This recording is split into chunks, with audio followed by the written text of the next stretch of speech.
Welcome to a very hot and sunny Spa-Francorchamps, everybody, for round 4 of the British GT Championship, and a very busy circuit because we're joined by the FFSA, the French GT Championship, and also the Alpine ELF Cup, which gives us a very crowded house indeed, and lots of different races within one to look at as track temperature nudges 28 degrees. It is very rare you come to Spa and say, I'm too hot, too wet maybe, too cold possibly, never too hot, but it's almost debilitating this weekend, and it looks like it's going to be set for the next week or so, with the CrowdStrike 24 Hours of Spa finishing not too far away from this time next week. Only a couple of hours of the race would be left to go. Cars making their way out on the track. Down on the grid will be Bryn Lucas, David Addison and Joe Osborne are trackside. And it's going to keep us busy, this, Joe. It's a 2-hour race, mandatory pit stops and driver changes, of course, but with all the different cars on track, this 7-kilometre long circuit's going to be a real challenge. Exactly. 19 corners spread over that 7 kilometres and a real mixture of everything. And when we get out on track, you'll see why this is the driver's favourite corners. There's so many good corners to choose from. Eau Rouge Rally on the obvious ones, but Double Gash or Prouan to the older ones. Blanchimont is mega as well. So there's so many good corners, but also so many good overtaking opportunities, and that's going to be needed because we've got 55 cars on this grid, 25 of which, or 24 now, after the Porsche withdrawal, are British GT. And some of those 55 are slower, considerably slower than the British GT3 cars, which will be the fastest. There you've got the Brandon Templeton, Jack Collins GT4 BMW, the French Championship GT4 spec, but then you've got the Alpines and also a Ginetta class for sort of GT4 minus. So they're going to be slower, they're going to be lapped, of course, but also if you are in a GT3 car, you need to be really sure of which way that slower car is going. Exactly. So the GT4s, British or French, will be 20 seconds a lap slower than the GT3 cars, but then the Alpine Cup and the Ginetta Cup are another 5 seconds slower than that. So the speed delta is huge. You catch one of those cars in a high aero corner, the speed delta could be anything from 60 to 70 kilometers an hour. So suddenly you have to check up, lose momentum, and I expect that to be the flavour of this race. Right, there's also a lot of admin to try to get through, so without making this overly complicated, we've got, as far as British GT is concerned, which Joe and I will dwell on, you've got GT3 and GT4. There is a pit stop. You only have to make one out of the regulations. Now, if you are in a GT3 car, pit in to pit exit line is 165 seconds. GT4 is 195 seconds. GT3 driver 1 has to do a minimum of 62 minutes, but no more than 70. So if you like, for this car, the Ron Collard Hugo Cook Lamborghini, their window is 62 minutes to 70. If you're in GT4, minimum is 58 minutes, so their window is 58 to 70 minutes of the race. Now, also, if you were in the top 3 last time out at Alton Park, you carry what's called compensation time on that pit stop. Because this is a 2-hour race, it is a longer amount of time that you are in the pits for. So the winners at Alton Park, Morgan Tilbrook, Ben Barnicoat, they've got 20 seconds extra to serve on the pit stop. Championship leaders Andrew Howard and Ross Gunn have got 15, and Kevin Say and Ben Green, third at Alton Park, they've got 10. Now, they were quickest yesterday, but in the end, they lost their lap times because of a ride height failure, so they've gone to the back of the GT3 grid. In GT4, the Hadley Simpson, Tom Holland, Ginetta has 10 seconds. Darren Turner and Dan Lavery, who won at Alton Park, have got 20, and 15 seconds to Jessica Hawkins and Will Orton. But also in GT4, if you're a silver graded lineup, you get an extra 25. So the Holland Simpson Ginetta has 25 on top of its 10, and Jessica Hawkins and Will Orton have 25 on top of their 15. And you think, well, that's not fair. Well, it kind of is, really, especially if there is a safety car in the second stint, because that just bunches everybody back up. And also the aim of that extra silver partnership compensation time is to try to balance those cars against the Pro-Ams. Yeah, and if we thought that part was boring, maybe we talk about track limits as well here. They're going to be reset on the hour, so not on the driver change, on the hour. The 6th one each hour will be a 5-second added on, either to your pit stop or race time. Pit lane too long here to do a drive-through. It would be 71.5 seconds, so that's deemed to be unfair. So track limits, I think, could be an issue here also.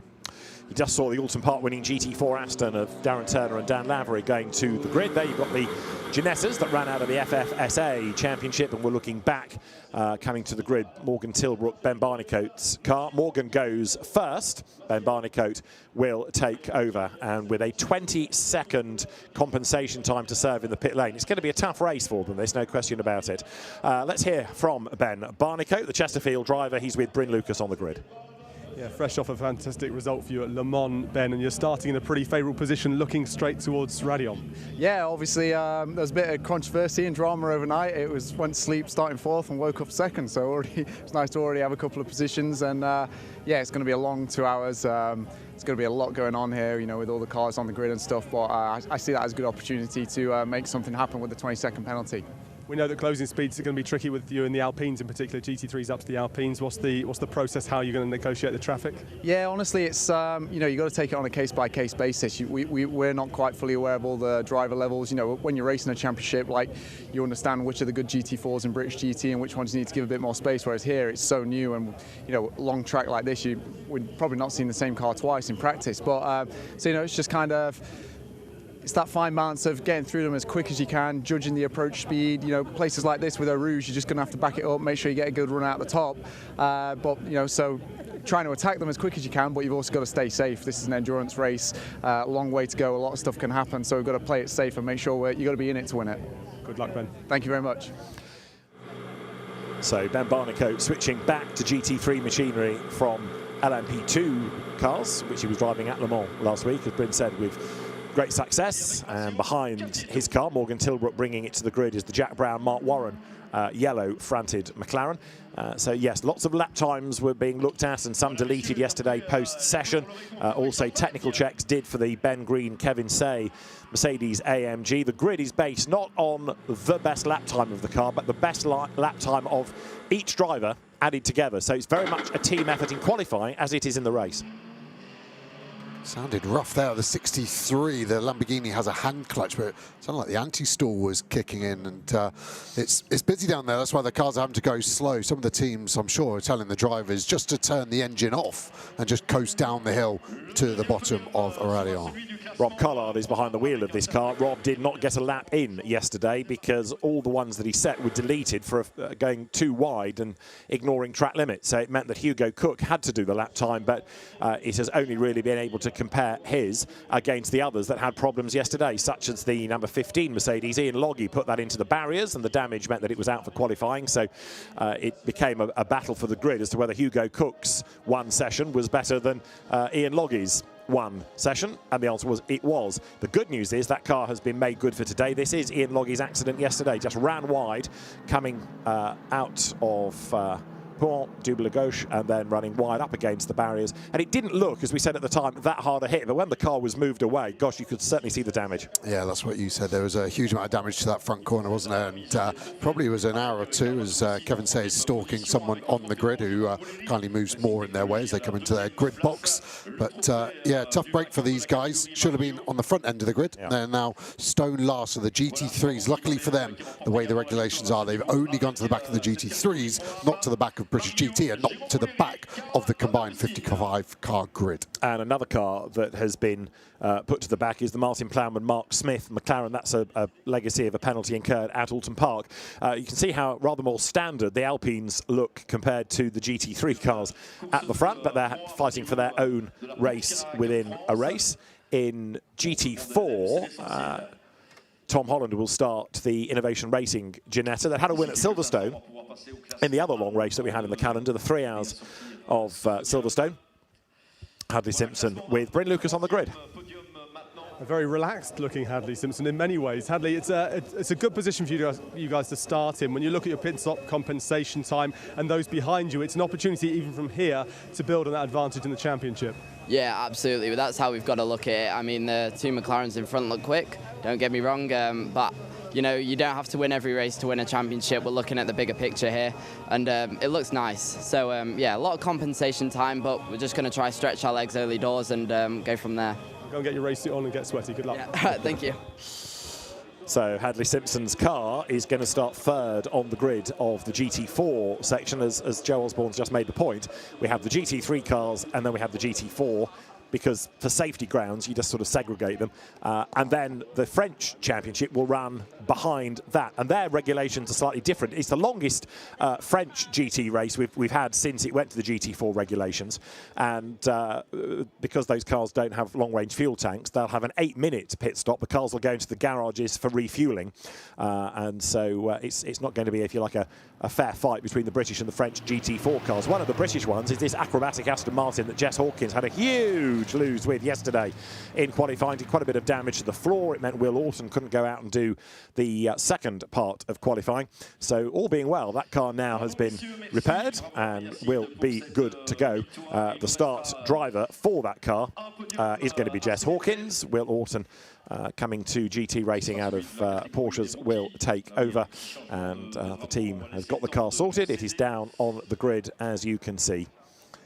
There's the championship leading Aston, which quirkily this weekend loses its Aston Martin branding of 007 because the 0 prefix has been given to all the French cars. So rather than have 2 with the same number, all the French championship cars get a 0, or if it's a single digit, a 00. So 007 has become a car from the French Championship, the Mirage Racing Audi. And so now Andrew Howard, the ice cream magnate through Beechdean Dairy Ice Cream, his company, he's number 7.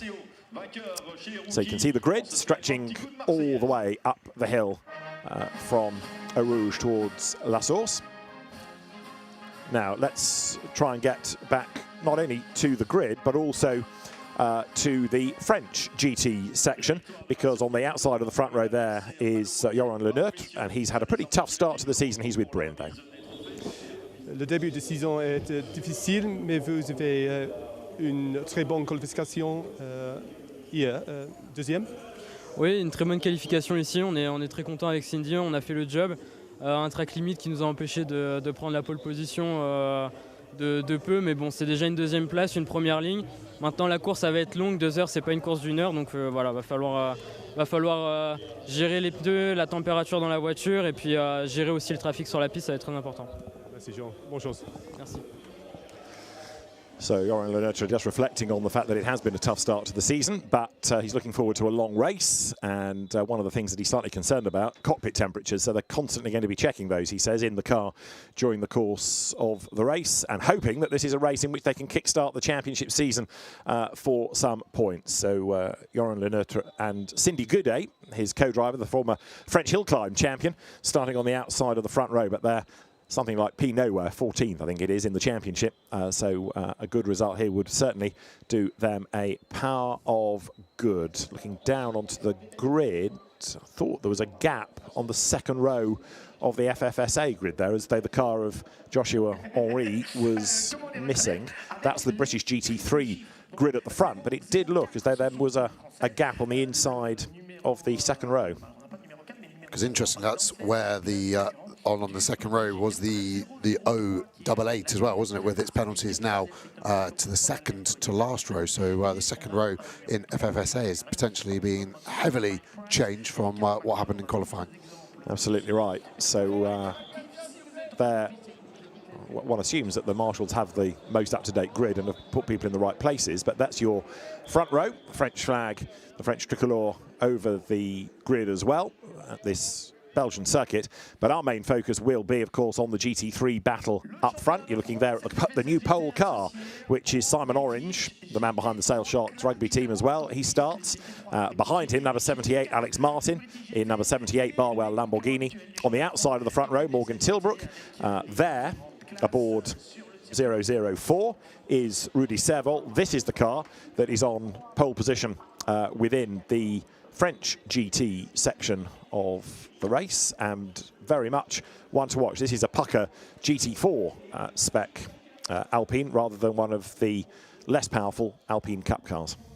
You can see the very busy grid trying to clear as quickly as they can. It's always hard here on the endurance pit lane. There's not many breaks in that wall, so you have to jump over. And yeah, it's so popular here for the SRO Speed Week. Great to see so many fans here in a glorious weather. I think the second row has now sorted itself out. Joshua Henry's car, or Joshua Henry's car, is now there. So that looks as though we're good. You can see then the McLarens at the very front. And McLarens have always had good pace around this circuit. Sometimes people wrinkle their nose about the reliability of them, but in terms of the speed that McLarens have, it's never really in doubt here.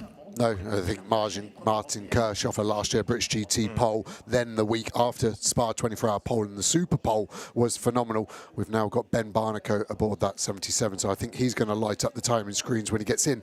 But I actually think Mark Warren is the car to keep an eye out for in the yellow Optimum car. Why do I say that? He was second fastest in his qualifying session, but on the aggregate he drops all the way back to the third row. So we look at this number 90 car now. I think this is the one to watch out for in this opening stint. Jack Brown, his co-driver, they've been GT4 race winners together. Jack Brown has been a GT4 champion, and the other one to watch is going to be Kevin Say, with work to do from the back of that GT3 grid. But then there's that longer pit stop to have to take as well. Toyotas are popular within the French championship. There you can see 078, which is the car that Cindy Goudet will start, shared with Joran Leneutre, who we heard from a little earlier. Cindy Goudet we've also seen not only in French GT, but in the GT4 European Series. The SRO flags, the British flag, all at the front of the grid. They're going to be removed shortly as the countdown continues. Engines will fire at the 1 minute board, which is imminent, and we are ready for the cars to be released then. Very much part of a huge festival of GT racing, this, because from Wednesday onwards here, it's going to be a busy circuit again next week with the parade into town and the fan activities. Thursday onwards, the track is never still for the CrowdStrike 24 Hours of Spa. Not only GT3 cars, but Lamborghinis, McLarens, and the GT4 European Series and GT3 cars of yesteryear in the Motor Racing Legends Series as well. Andrew Howard has been a mainstay of GT3 grids, and it's been a long time since the last race win that he had, about a decade, but let's see what he can do here. He and Ross Gunn are going to be a force to be reckoned with, but 15 seconds compensation time to serve in the pits. They need a safety car in stint 2. Yeah, they really do, to give them a chance bunching everyone up. Might be worth talking about safety car. If we do get a safety car, we're not going to get a wave around today. We're going to get the crossover. So the GT3s will go to the front of the field and the GT4s will filter to the back. So the lack of wave around could hurt GT4s if they're a lap down, but it will mean we get a clean restart. And the restart will actually be done after turn 1. So we're going to get the start here on the endurance, like you see at Spa 24 Hours, and then the control line will be the safety car restart. But turn 1 will stay yellow, and they won't be able to overtake until the exit, where there'll be a marshal waving a green flag. And the reason for they decide to put GT3 ahead, it's called class split, is for that reason of having turn 1 on a restart under a yellow flag, and then the GT3 cars aren't compromised behind a slower GT4 that they can't overtake. So you put all the GT3 cars again in it. Just by segregating them, it all helps for safety reasons. Well, we're ready to go. It's going to be a fascinating race, this. Spa's a great circuit anyway. A 2-hour race always gives, if you like, extra jeopardy, and these temperatures are going to be interesting to monitor as well. Yesterday, of course, they were out on track, but only for short bursts, whereas now we're looking at roughly an hour per driver. Exactly that, and the temperatures are going to be hot here. I think the hotter cars, the McLaren GT3s, are one of that on the top end of the scale. I think you're going to be looking at 55, 60 degrees cockpit temperature. Some of the cooler ones, the Aston Martin air conditioning system is so good the drivers say they can't run it on full, and that will definitely help driver fatigue, especially for the bronze graded drivers. And you can see the very busy French grid stretching back behind the second safety car. So we'll have these two BYDs lead the field around. The British Championship having its own grids, plural, GT3 and GT4. And then the FFSA French GT4 Championship running off the back. And we'll try not to ignore the French race because that's going to be dramatic as well. But it looked like Mike Price's green McLaren was a bit reluctant to get away there as the cars now are released onto the formation lap. One last opportunity here at Spa-Francorchamps to get some warmth into the Pirelli rubber, ready to go racing. So they make that climb. Oh, Mike Price's car is very reluctant to get away. And pit lane technical marshal Jewel, as you see the car stranded, Rachel Batten-Dale rushes to the car to try and find out whether that's going to be able to start or whether it needs to be pushed off the grid. And cars already, we're fearful of being a bit too hot. The different pole positions in the classes: GT4 Pro-Am Luke Shaw, GT4 Silver Josh Stanton, Alex Martin in Silver Am, Simon Orange Pro-Am, and indeed the outright GT3 pole position. So those are the 4 British GT class pole position winners. This is the grid. Pole to Simon Orange. Morgan Tilbrook will be with him at the front of the grid. And for third, Alex Martin's Lamborghini with Andrew Howard lining up alongside. Starting 5th is going to be Mark Warren, and 6th is the Australian driver Cameron Campbell in the Rodin Ferrari. That could be an interesting car here without compensation time in the pits. Starting 7th, it is going to be Jonathan Beeson's BMW that scored maximum points at Silverstone. And then possibly missing now, Mike Price with the green McLaren. It would have been 8th ahead of Stephen Lake. In the orange, racing by JMH McLaren, and then Rob Collard, very much a man to watch on the first few laps, coming up from 10th on the grid. 11th is where you will find Mark Smith. 12th is Ian Loggy with his repaired Mercedes, and at the back of the GT3 section is Kevin Say, the Macau driver. Then you get to GT4, which is going to be headed by Josh Stanton, and Revy Lake, the youngest driver on the grid, is going to be alongside on the next row. Tom Holland's Ginetta, Luke Shaw lining up alongside in a similar car ahead of Ian Duggan's Porsche Cayman, and James Townsend's Aston Martin is going to be next. That's the car that he shares with Joe Wheeler. The rest of the British GT4 grid is going to be starting 21st, Ernie Graham in the WSR run BMW, and alongside him is John Hartzell, the oldest driver on the grid. Jessica Hawkins and Alton Park winner Dan Lavery are on the next row, and it's going to be the Jack Collins and Brandon Templeton BMW that is going to round out the British GT4 grid. And that is a very, very depressing sight. It's the first time that Mike Price and Callum McLeod have been set to race in British GT this year, but the car being towed off the grid and not looking as though it's going to go any further. Rudy Serval and Cindy Goudet share the front row of the French GT grid ahead of Joshua Henry and Alex Papadopoulos. Laurent Hergon is on row 3 with Hugo Popper ahead of Fabien Duffier and David Levy. Then Pascal Houteau and Julien André from Stéphane Auriacom and Kevin Jimenez. You've got Yves Lemaitre next with Axel van Straten lining up alongside. Then Stefan Rambo and Onder Erdem. David Berrer is alongside Rudolf Waldron. Johan Ackermann is alongside Julien Neveu with Frédéric de Brabant, Gassar Radesht, Julien Paguet, Simon Asselin, Philippe Marie, Stéphane Guérin, Thierry Soave, Jeremy Corsan, one to watch, Reece Lloyd and Nicolas Siebenschou completing the grid. When I say Jeremy Corsan is one to watch, the championship leaders in French GT put to the penultimate row for lap times deleted for track limits yesterday. There's going to be an extra formation lap as the cars come down into the chicane. An extra formation lap is being given with that McLaren having had its problem. It's off the track, but an extra formation lap has been called by the race director, Peter Daly. Yeah, not surprising. Need to get that car safe. Hard one to see what's wrong with Mike Price's car, and it's out the way now. The Optimum team will be there. The first thing will be to plug in a battery pack, so an external battery. Cars were on the grid for a long time. We had quite a few teams complaining of overheating on that one, so could be that, but didn't seem to be much life in it for Mike Price. The harder bit here is going to be Rob Collard, who was due to start behind him, will have to leave a McLaren GT3 length in front, 4.6 meters or so, 183 inches. If that gap's not big enough, he could get a penalty for that. He's got to leave an imaginary space for that McLaren that is no longer there.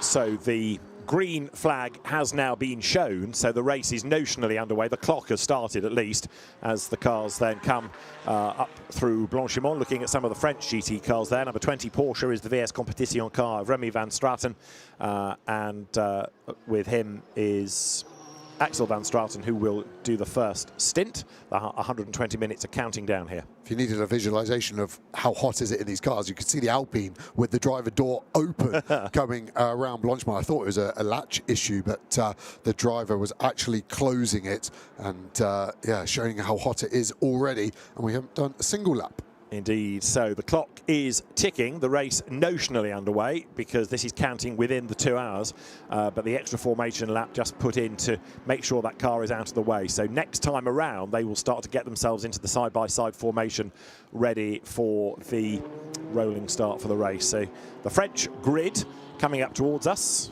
headed by Rudy Serval, who will be in the Alpine, the blue and yellow car, weaving vigorously behind is Cindy Goudet in the Toyota Supra.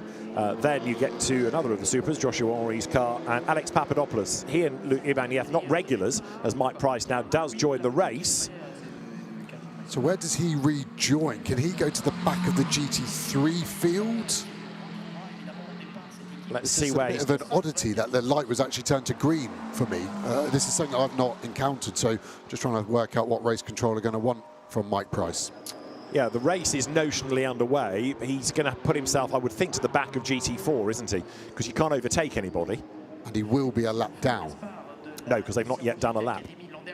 So they're on lap 1. Yeah, true. He has joined on lap 1. So he's still on the lead lap, as far as I read it. Got a bit more fuel than everyone. Yeah. He's also possibly kept himself out of trouble by being behind any dramas when we do go racing. But no, for my money, he will have to start at the very back of GT4. I'm sure that would have been communicated by Peter Daly to the team to say, this is what I want you to do. But he's got out before the French GT Championship cars have got to Eau Rouge. So in that respect, he's kind of where he needed to be. He's ahead of the French cars, but he might have to drop in at the back of GT4. Yeah, so the price is right. So the cars now making their way up through Radion. The cars then will start to get themselves into formation later this lap, ready to go racing. And Mike Price then, having left the pit lane, joining the back of the queue as you look at the French Championship grid here, making its way up the Camel Straight. Our first grid, though, is ready to go because now they're coming towards Blanchimont. And hopefully that drama for the green McLaren and Mike Price now is the last we're going to hear of it. From here on in, fingers crossed, it behaves itself. So the cars now are getting themselves into formation, and this time around the cars can be released. Some of the teams even asking that the safety car goes faster, but they need to be bunched at this point anyway to get them into that 2x2 rolling start formation. What they don't want to be doing, I guess, is going so slowly that the engines start to get even hotter. Yeah, that's the problem as well. Tyre temps going to actually be falling away. These tyres would have been hot out the oven, ambient hot today, so it's not going to be a disaster. But this is going to be half a lap to a lap, getting them back up to ambient as the safety car now hands over control to Simon Orange. And it does not look as though the green McLaren has passed anybody, so that's going to put them at the very back of the British part of the race as they come up there now through the chicane. They'll put themselves into formation. As into the pit lane comes Morgan Tilbrook from the outside of the front row. We'll come to that in a moment then as the cars go towards La Source, ready for the start of the race. But drama for Morgan Tilbrook, the team ready for the car, and it looks like he's picked up an issue on that formation lap. The car is in. The team, you can see in the pit lane, have got a spare tyre, and it looks like he's picked up some sort of slow puncture that the team can identify on that formation lap. So straight away they go to work, although then the tyre looked as though it was going to be put away. We'll come to that in a second because we're going to get the first of our grids underway then for the fourth round of the British GT Championship here at Spa. The cars make their way to the ceremonial start line, the other side of La Source where the endurance pits is, and a demon getaway there, look, from Alex Martin, who absolutely dives out from the second row and snatches the race lead on the way down the hill. That was either a really good start or a little bit premature, but either way it's put the Barwell Lamborghini into the lead of the race. So Alex Martin leads. This is Rob Collard's view. Ahead of him is Cameron Campbell as they climb uphill for the first time in GT4. Revy Lake looking as though he has made the best start there, and Kevin Say in the blue and white Mercedes trying to make progress as Martin leads. Orange is second, Mark Warren is third, Andrew Howdy's fourth, and Rob Collard is fifth already. We know he can overtake where nobody else can. We saw that for many a season in touring cars, and Rob Collard here is on a mission. He really isn't. He looked like Mark Smith down the inside of Beeson. He doesn't get the move done. He's lost time, actually. It was a great start from Martin. It looked okay. He benefited massively from Tilbrook not being there, and he snatched that front row grid. And actually, Andrew Howard, in the Beach Team Aston, our championship leader, at least we forget, was really compromised there. But at the moment, it does seem like Simon Orange has got good pace as well in the 67 McLaren. And we're hearing from Bren in the pit lane that it was a loss of tyre pressure for 77. Morgan Tilbrook, but he's still in the pit lane. And the danger here is that 77 could drop a lap if it's not careful. Mike Price goes through. This is the French start as they accelerate away. So the cars here up towards La Source. Remember, the front row here is Rudy Servol in the yellow and blue Alpine. On the outside line, Cindy Goudet, Joshua Henry in that red Supra, Alex Papadopoulos in the Mercedes. The safety car peels in, and they are now making their way up towards the lights, which will be reset for the French GT Championship race. Round 5 to get underway. 2 at Dijon, 2 at Nogaro. And now at Spa they go racing, and there's a Supra being squeezed towards the grass a little bit further back there. That was Hugo Popper in the yellow Toyota, who just about got away with that. They thunder uphill for the first time. Papadopoulos has a bit of a snatch of oversteer there, which he's able to hang on to. Joshua Henry right up alongside him in the Supra. And it's a real drag race up the hill, which is being led by Rudy Servol ahead of Cindy Goudet and everybody else trying to be third at the moment. But Papadopoulos in the Mercedes, look on the outside line, breaks as late as he dares, coming up to Le Combe and has gone through. Great move, got the run, and actually the Supra's going to lose a place to the Alpine as well by the looks of it, trying to fight back. Never really a great overtake. The other thing I saw in the mid-pack was Ian Logie was right in the middle of the GT4s as well, and then we flicked back just 20 seconds further back, and British GT are finishing their first flying lap under full racing speed. And we do have Morgan Tilbrook into the race, but really badly delayed. So on top of that, they've got the 20 seconds to serve anyway on the regulation pit stop. That going through is Kevin Say, who is trying to make progress, and he's already up into 9th. As Alex Martin leads the race after that mega start. 2nd is Simon Orange. Then 3rd is Mark Warren. Rob Collard's up to 4th. Andrew Howard is 5th. The blue BMW, Jonathan Beeson 6th. 7th is about to be Mark Smith on the inside line of Cameron Campbell's Rodin Ferrari. And the black and pink McLaren, Mark Smith, the American driver, goes through. You've got Kevin Say next up. Look, 18 in the Mercedes at the inside, and there's contact between the two. That was brave, and it was bold. And it might have been a bit too bold on the part of Kevin Say. He's got the inside line for the next corner, and diving up the inside as well, Stephen Lake. And poor old Cameron Campbell has just been absolutely mugged. Car number 13, unlucky for some, 3 places lost in 3 corners. I said in French GT as we're firing through the exit of Le Combe there, it's not an overtaking spot. That's the problem, and Kevin Say really highlighted that. I think it will go down as a racing incident because he was so far alongside the 13 Ferrari, but that was lucky there wasn't more contact. I do worry about Ian Logie in the other 2Cs Mercedes. He was nowhere to be seen in that shot and has got 0 paces in the middle of the GT4 field along with Mike Price. Yeah, Mike Price making progress, and Morgan Tilbrook is trying to make progress up from the back of the grid. He could do with the safety car early and late in this to give him a chance of catching up, and then Ben Barnicoat a chance the other side of the pit stops. However, in the French Championship, across the line comes Rudy Servol, fending off Cindy Goudet, Alex Papadopoulos 3rd, and there's about to be a change for 4th place, I think, they're going into the La Source hairpin, because Laurent Hergon has made good progress at the expense of Joshua Henry in the Toyota Supra.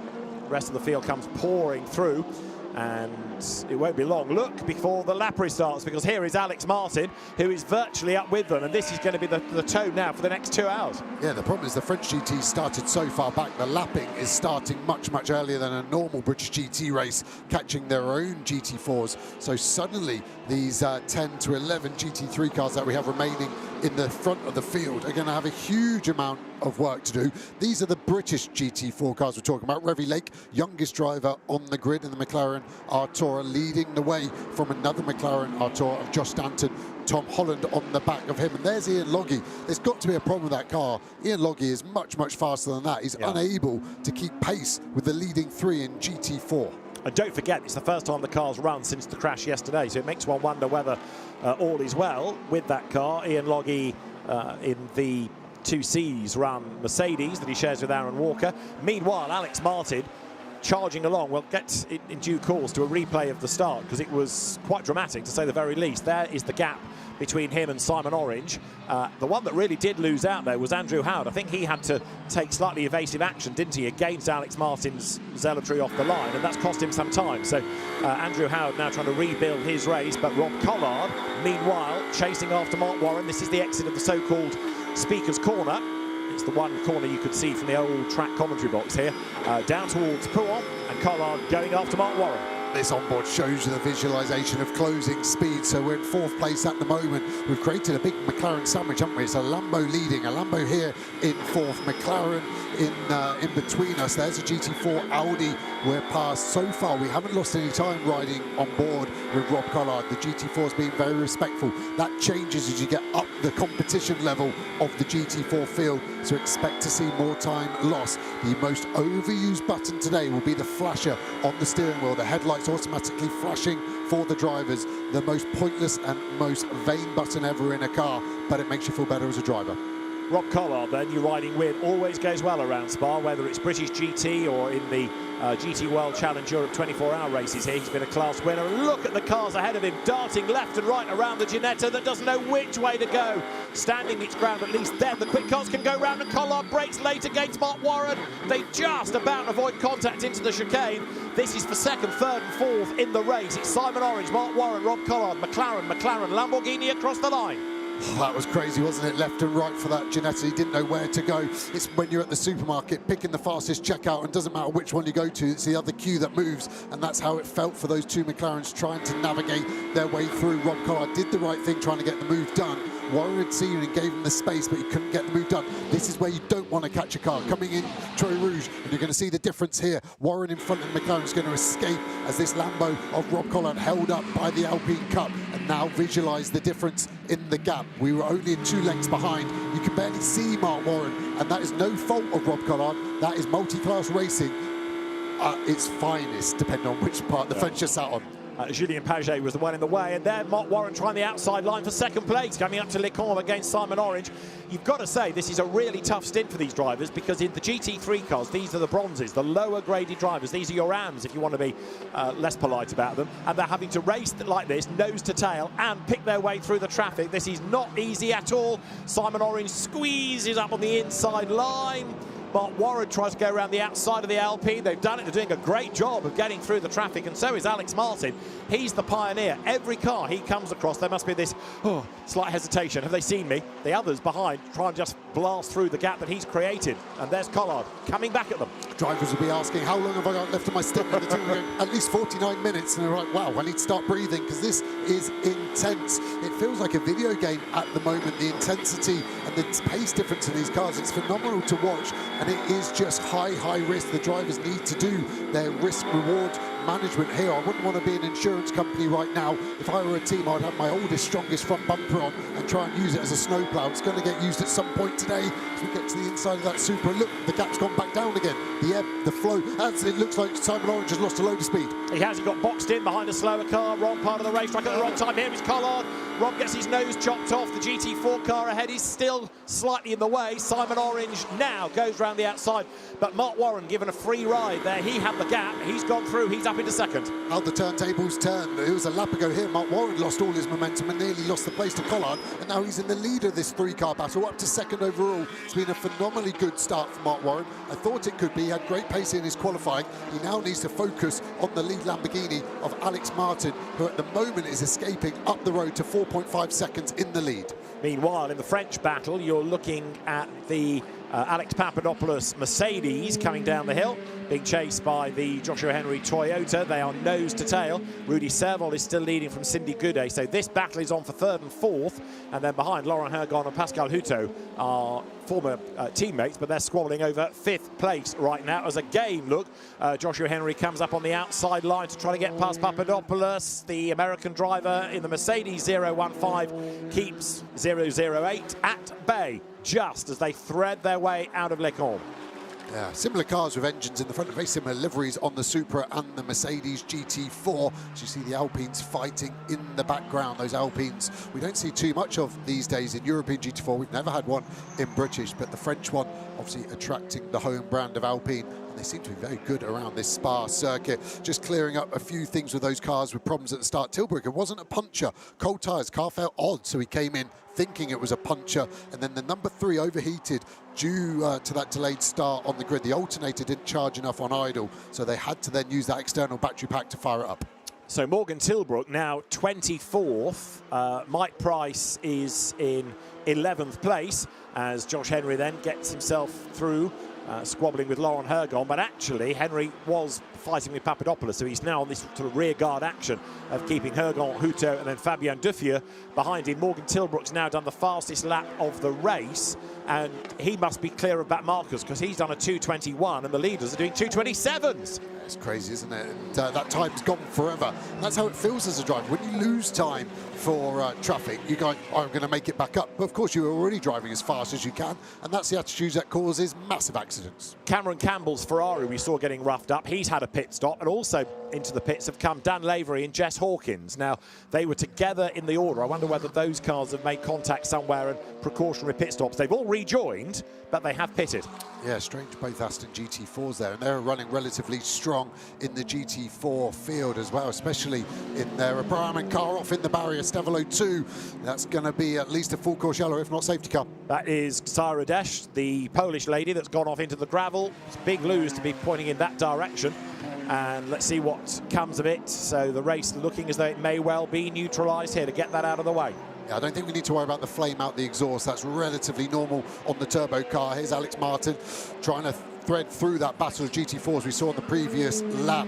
And again, he's done the gap perfectly. He didn't attack the entry Trois Rouge, so now he's got the momentum all the way down the Kemmel Straight to clear that Mercedes GT4. The gap still growing to second place Mark Warren, another second found on that last lap. And this isn't about pure pace. It is all about what you can do with the traffic. And I think the yellow flag there is being shown. We go full course yellow. So now the pace slows right down. Full course yellow is called to try to get Gashara Dess car out of the way. Now this may go safety car, depending on how long it takes to remove that Alpine. Doesn't look badly damaged. Mind you, I said that about Ian Loggie's Mercedes. Yeah, you've got good form there. The Manitou is coming. You can see the skid marks in the background. It's going to have jumped over the gravel trap. And they've just done a really poor job of getting the level right of that gravel trap to the tarmac. And it launches cars off. It's where we lost the Porsche GT3 earlier. There you go, car fully in the air. Wow. Big tan slapper, and then the tyre barrier finally stopping the car. And I think the damage on the left side that's not visible could be suspension damage. As it smashed the driver's window as well. I think it may have done, looks yeah. Rather ominous. And yeah, Gosha Odessa used to coach her back in British Formula 4 with Douglas Motorsport. So yeah, really nice to see Gosha back out racing after becoming a mother. The only downside being for Gosha Odessa that the car is damaged and seemingly out of the race. So full course yellow, everybody has to slow down to the delta speed, no overtaking permitted. That is the race leading car. Just reflect on that start of Alex Martin. It was either really good or a bit anticipatory. It looks super premeditated, didn't it? Which is always hard to do as a start because you plan out a few things what could happen, but it just felt like because Tilbrook wasn't there, you could see a huge gap and he wanted to be there. And he manifested it so well. It felt like he jumped when the lights went to green. We could see him hanging off that new bridge going across the straight on the way to Trois Rouge. And I feel it was all okay. He could have caused a massive crash because I think Andrew Howard had to check up, and Andrew Howard didn't necessarily have to check up, but this car swerved in front and took that space. And there's that car that doesn't look too badly damaged, David. Yeah, well, it's drivable. That's not badly damaged in my book. Right, there's a bit hanging off it. That'll polish out. It's fine. See, far worse than that at the Northampton International Shaleway at Bangor World Series, for example. So the car's still mobile. What more do you want? Look, it's coming back to the pits. They'll just put a bit of tape on it, rip off anything that's superfluous, and Gosha will be back out again. It's a bit low on one side, I'll grant you, but apart from that, it's not too badly damaged. Right, let's look at this start. Yeah, it's already happened, hasn't it? We didn't see the momentum jump, but it was a great getaway, and Orange couldn't cut across the front of Martin in time. Collard getting good momentum, and that helped him fly through the order, and that's why he's up to 4th. Just trying to look, track limits, everyone was very good apart from Mark Smith. He'll get away with that one. And the GT4s were kind of running in order. They were all okay. You can see those two Astons running side by side there. They're the cars that boxed on the same lap. And this is the French GT start. And Rudy Serval makes a demon getaway. But look at Hugo Popper with that yellow Supra, 2 wheels on the grass, sort of elbowed his way up alongside the Alpine. That could have been even more dramatic. And then Papadopoulos had that real twitch as the tyre temperature just wasn't there for him, but he just about hung on ahead of the Irish driver, Joshua Henry, as they climbed the hill. Fascinating to see the Supra and the Mercedes, 2 front-engine cars, lots of grunt and go. And the full course yellow has now morphed, incidentally, into a safety car period. So we've now gone to safety car procedure. And remember that at the restart of this, the GT3 cars will all form a queue at the front ahead of the GT4 traffic. I'm excited to see how that goes. Trying to organise 55 racing drivers. It's going to be good, isn't it, for Mike Price and Morgan Tilbrook, that, because it gets them through the GT4 traffic. Yeah, very true. Yeah, I'm trying to think anyone else that gets up there. Ian Loggy as well potentially will benefit. Luckily, the British GT4 cars hadn't been part of the lappery, so they won't get split. Some of the French GT cars, unfortunately, will. But yeah, the safety car of Build Your Dreams will be ruining the dreams of some of those French GTT cars. So we have now completed just over 21 minutes as the cars go out of La Source. There you can see Rob Collard. When the race director is happy that the incidents are all sorted and he can initiate this class split, then we'll see the GT3 cars put themselves at the front of the field. Let's have another look at the start from Rob Collard's point of view next. Here you go, Joe. So we're on the 5th row here. We're having to leave that gap for Mike Price that should be there. Try and look as far as you can in the top right corner, and you'll see Alex Martin dart to the left. He's leaving more gap than he should, Rob Collard, but that does give him a momentum. There we can see Stephen Lake in the McLaren. Look at the momentum. We're trying to fill that gap, but he had to lift out of it. And some big slowing down there from cars. Normally, Eau Rouge nearly flat in a GT3 car, but potentially with the tyre temps being a bit low because of the 2 formation laps, unable to. We're now heading down the Kemmel Straight, speed 230 Ks and rising. We're going to try and go to the inside of this Ferrari 296 of Cameron Campbell, and we'll be later on the brakes. And we're actually going to get Beeson as well. That is phenomenal. And although an inferior championship, his British touring car history is coming in nicely. It's a fight you want, is it? Let's have a look at Alex Martin's start. Look at that. And Andrew Howard did have to check up, didn't he? Most definitely. Yeah, the lights went early, though, and it was almost like Martin was the only one ready for it. I think Orange was waiting, and then almost looked up and realised it was green. There's Rob Collard, the car we were just riding on board with. So he does a phenomenal job at the end of that straight to get it done. And yeah, at the moment, the safety car is actually, is that the French GT4 leader? It's picked up coincidentally. I think it is, yeah.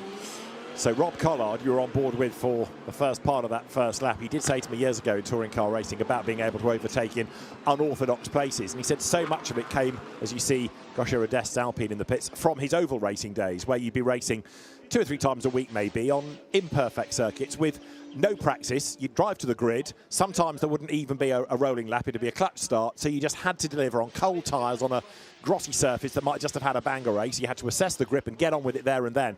And Rob remains one of the great and brave overtakers. Yeah, he really is. And here we go. We're on board with the 088. This is the French part of this race. So they'll start happening later. Good start from everyone around him, but then slowing up, and he has to send it down the inside. So this is Corsin here. He's doing a mega job of picking the throttle up and getting that momentum, but again, having to slow down and then just trying to pick your way through. Huge snap of oversteer. As the tyres are out of their window, there's less temperature, but there's also less pressure in them. He's already having to lift here, just trying to spot where you're going. And when you're this close to the car in front, you can't see anything.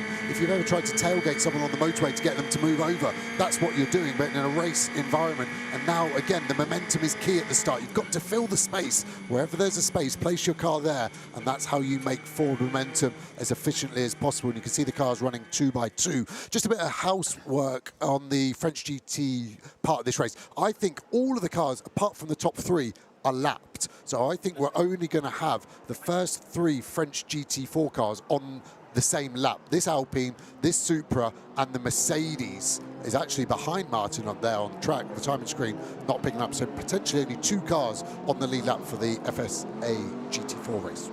But the cars will all get together because the GT3s will go ahead of them on block. So all the French GT4 cars will form their queue. Yes, it's whether they wave those GT4s around, because they haven't picked the leader of the race up. That safety car should be in front of Alex Martin. It should. So it's whether they wave those cars round or, like you're saying, filter back. Yes, if the GT3 cars drive to the front of the queue. Yes. Rather than the GT4s drop behind. We'll wait and see. But I think it won't affect the French Championship too much because they're pretty much all self-contained there. You've got the French GT leader. I would imagine they'll get the GT3 cars to overtake rather than the others to filter back. However, we'll worry about that in a lap or so's time when race control is happy to get things moving once again. Safety car conditions here, 94.5 minutes on the clock. That means we've had just about 25.5 minutes of this 2-hour race at Spa, and it's one of those situations in race control where you scramble the full course yellow, that goes into a safety car. We're still under safety car conditions, but the car that's caused it all is already in its garage being worked on. So now it's the administration of all of this. Right, we've got the full course yellow, we've got the safety car underway. Now we need to think about the class split, and you have to do that at a part of the racetrack that it's safe for the cars to go through. There's no point doing it here coming into a corner because people want an apex and there isn't room. You need it on a long section, really, out of Blanchimont up towards the bus stop. Exactly, and drivers will be wary moving offline as well to get rubbish on their tyres, and then they've got to clean them off, and that could even be what happened to Morgan Tilbrook in terms of 2 formation laps. Maybe it was pickup he felt that was a puncher, and surprised the team maybe didn't have telemetry to assure Morgan that the pressures looked okay and you could stay out no problem, because that's really hurt their race. This will help, of course, like we said, he'll get him back on the pack and he's going to have to push through. Remember that McLaren is going to have a longer pit stop of 20 seconds as well when Ben Barnacle jumps in. Yeah, Tilbrook's 24th at the moment, and let's see where he's going to be come the resumption of the race as the field now cycles down through Pouhon. And there are the French GT cars, and they are lagging back from the safety car in preparation, I think, for the GT3 cars to be allowed past. Look, you can see Mark Warren is already moving towards one side of the road, so when the instruction comes from the team that we can do this class split of getting GT3 ahead of GT4, then he's put himself in the right place. And again, as instructed, the French GT cars will just reduce their pace a little to make this happen as quickly as is possible. There's no point in them going flat out because it'll take longer for the GT3 cars to overtake. So do back off. The GT3 field will pass and then we'll be good.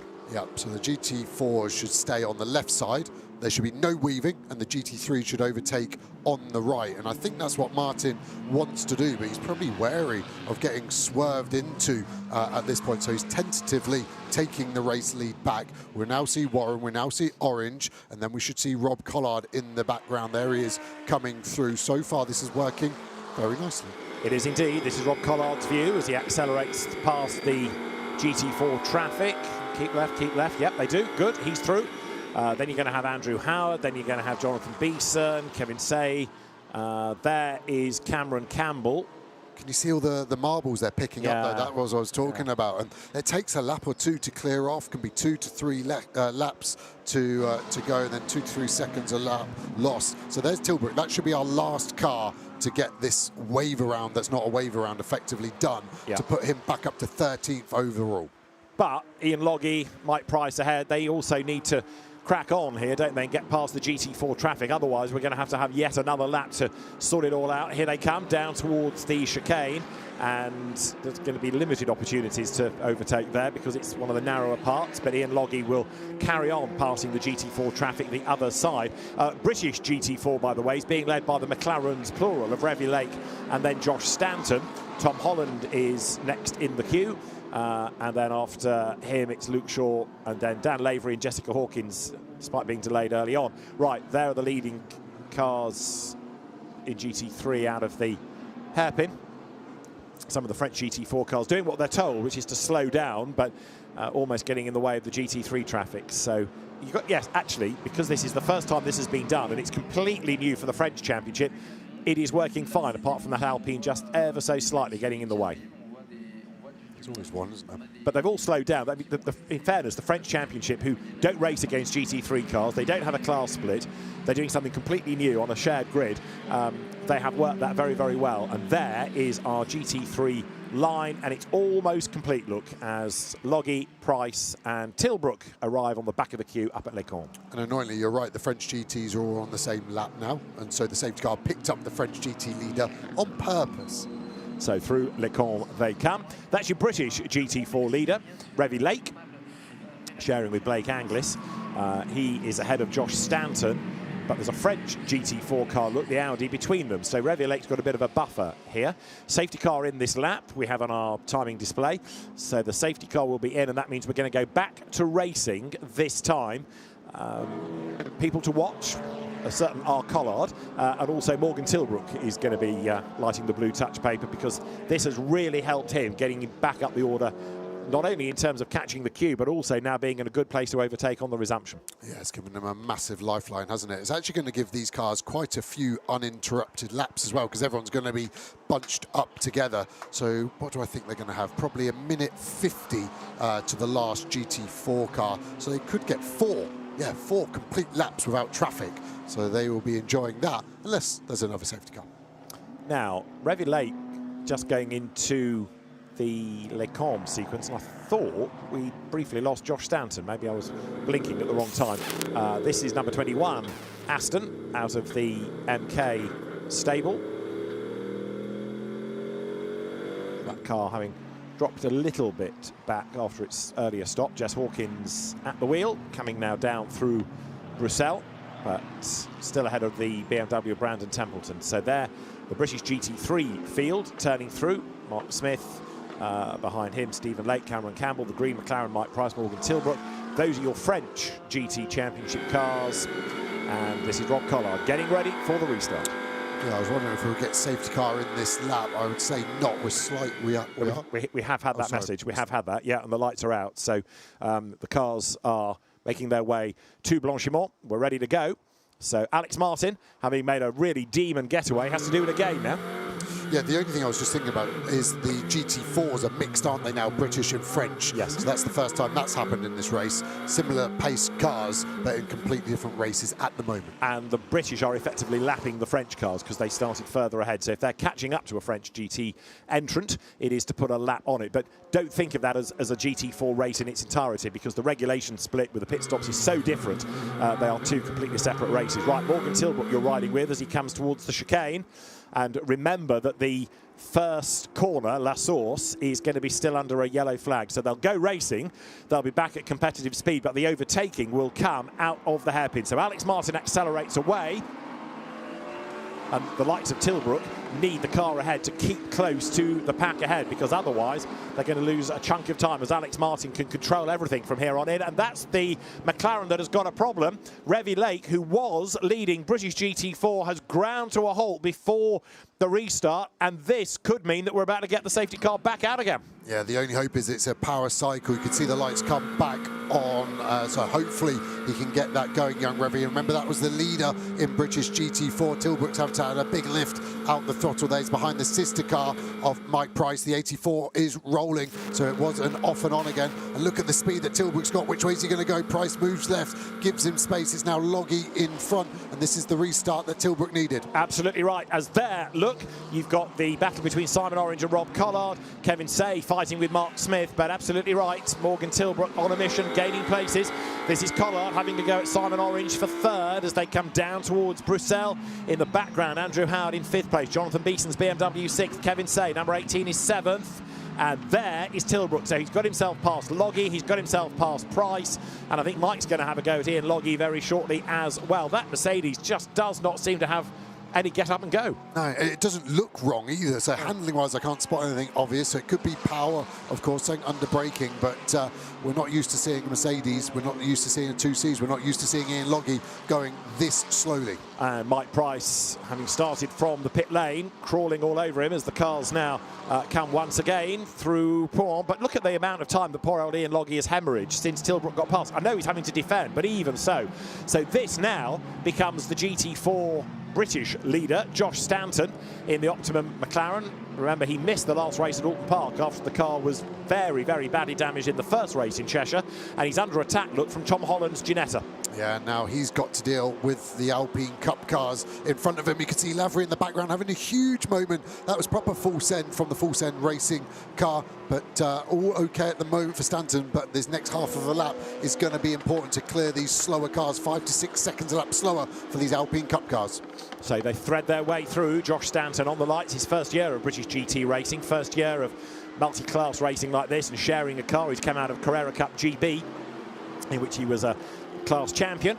And now, look, Tom Holland in that Ginetta is all over the back of him as they turn now into the Cours Paul Frère, heading on towards Blanchimont. But the British GT4 lead could change imminently. Tom Holland, winner at Silverstone in the 3-hour race in that green and black Ginetta, is certainly on a mission as they come now on towards Blanchimont, speed building all the time at that part of the racetrack. Yeah, Stanton's got to be smart here. Adam Wilcox's driver coach will be on the radio. Just remind him, just use momentum. If you can't overtake in the corner, hang back and almost do a safety car restart out of the corner and kind of block off the attack from Holland behind in that Ginetta. And these Alpine Cup cars are awkward, aren't they? They're good on the brakes, they're very light, but they just don't have the power and the torque out of the corners, and that makes it difficult to overtake. And at the moment, these cars are hemorrhaging lap time, and Tom Holland will be ready to pounce if there's a single mistake from this yellow McLaren.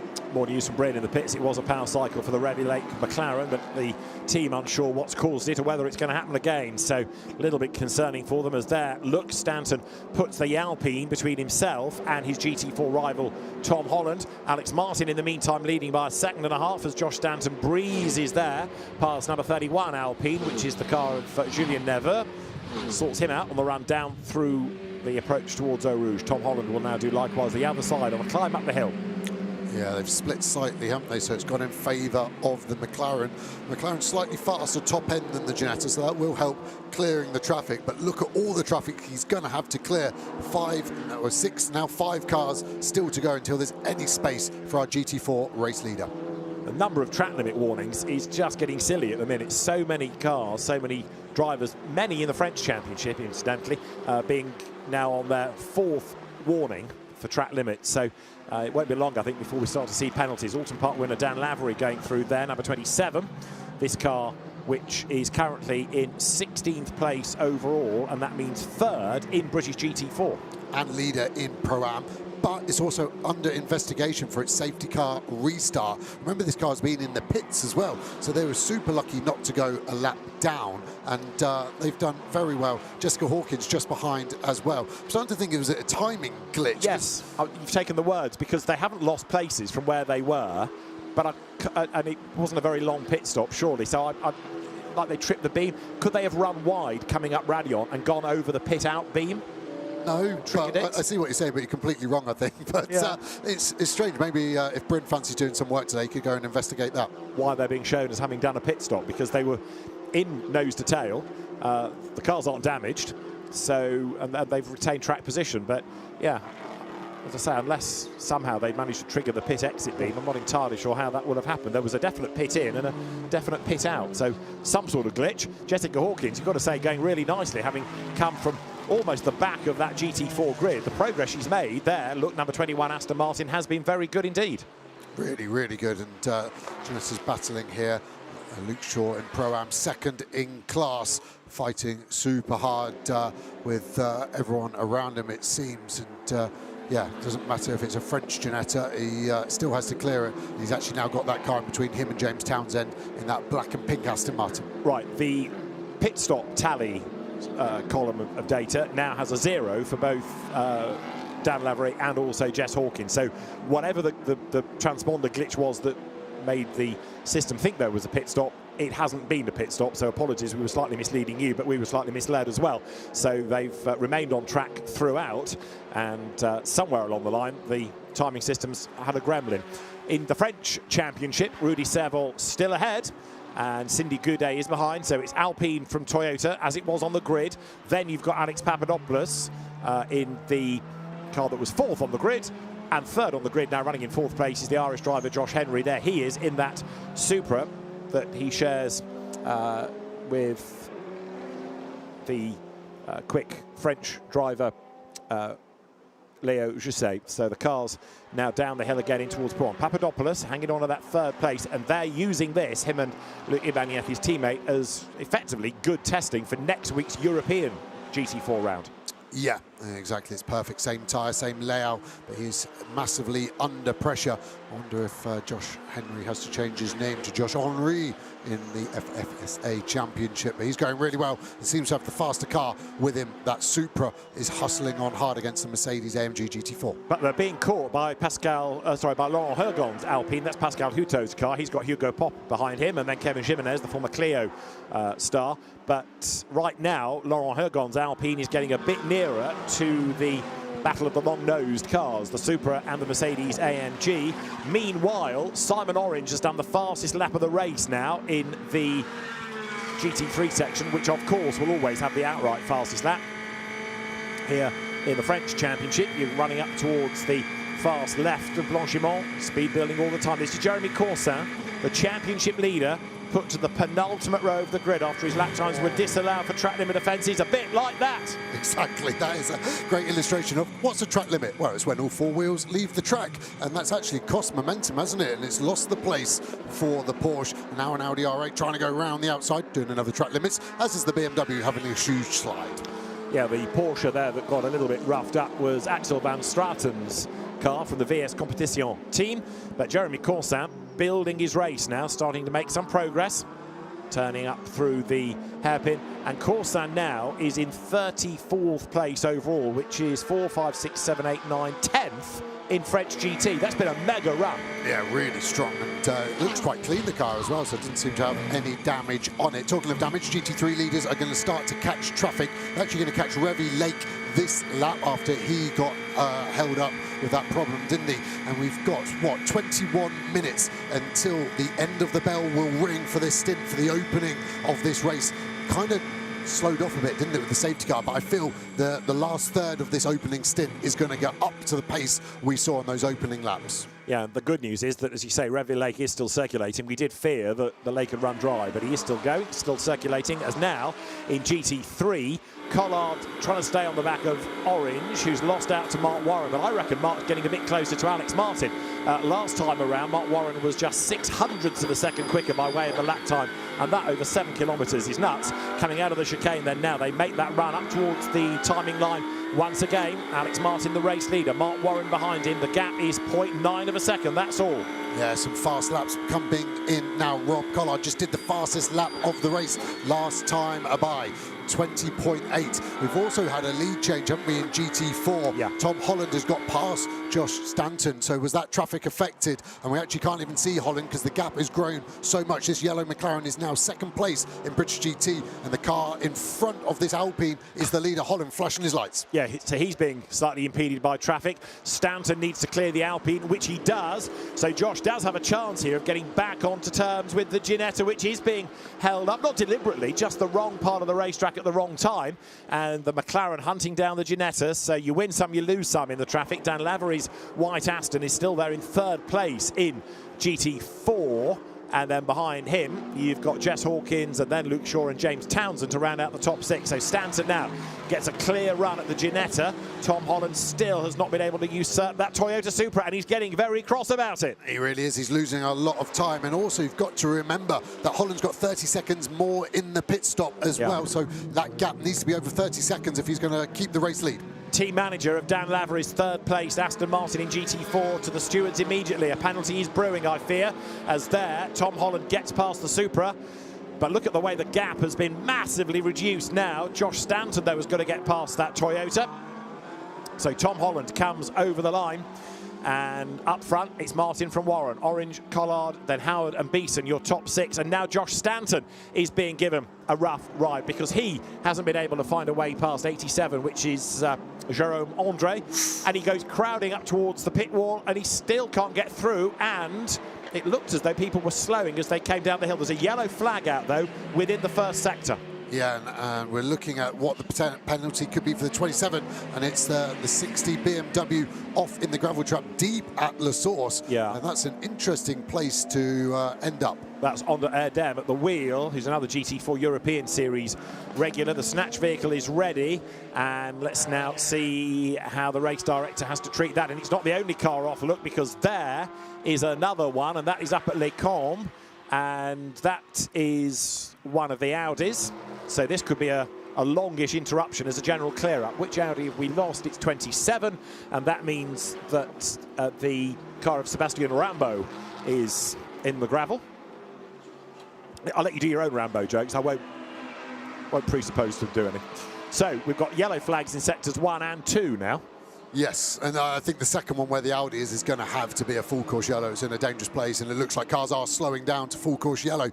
We're getting it cooled very late compared to what we're used to, aren't we? And I think that's why you saw Orange slow up later than everyone else. You're also going through one of the most infamous corners in world motorsport when you get shouted to slow down to 80 kilometres an hour. So easily done there, but Yeah, apparently the 27 problem was they were overtaking French GT cars. Apparently they've been reported by another team on that one. So race control, we're going to investigate that. As soon as the safety car is out, there was no overtaking, of course. So it'll be interesting to see what happens to the 27 car of Lavery at the end of his stint. So then we have Alex Martin still in the lead of the race. Let's have a look at what happened in British GT4. This was Josh Stanton in 59, the yellow McLaren. Tom Holland in the Ginetta number 74 on the outside. And Tom Holland has the inside for the second part of the chicane. That is good racecraft. Yeah, that is a slow-mo camera, by the way. That is slower than real life. It's not like when your boring uncle's telling you a story. You can see how hot it is. Stanton with his hand out the window, trying to get some cool air on his face, some debris offline there. Plenty of detritus. And yeah, look at the gap. It's really grown, isn't it? And if there isn't a safety car after this, which I think's close, isn't it? Because they could get these cars out quicker than the Alpine that caused the first one, and we could go straight back to green. Or do we feel the safety car is a better way of restarting 55 cars? Well, the pit window is being delayed by 5 minutes because of this clear-up. We've done 46 minutes, and as far as the GT4 cars in 12 minutes' time, we'd be looking at the pit window opening. That makes me feel that we are going to have a safety car. Yes, I would agree. So is that the British GT window and the French? I don't remember a British GT window ever being delayed. I don't think the British one will be delayed. French only, I think you're right. So I hope the teams are on it, because you've seen that message come up on the timing screen. Yeah. And that's the interesting bit of dual regulation in one race, and it is going to get removed pretty quickly, that Audi, isn't it? And what are they going to do? Drag it back onto the track and let it go that way, or take it behind the barrier on the inside? So there is Sebastian Rambo's Audi ready to be retrieved. And the car of Alex Martin continues to lead the race here at Spa, from Mark Warren behind him, Simon Orange third, and Rob Collard in fourth place. And then there's a bit of a gap back to Andrew Howard. Behind him there'll be Kevin Say, and we'll wait and see whether or not we need a class split this time. I think all the GT3 cars are still ahead of all the GT4 traffic, aren't they? Yeah, well, it should only be Revy Lake that's in the middle of it, and he's lost a lap, hasn't he? So, yeah, it'll be interesting to see what they do on that one.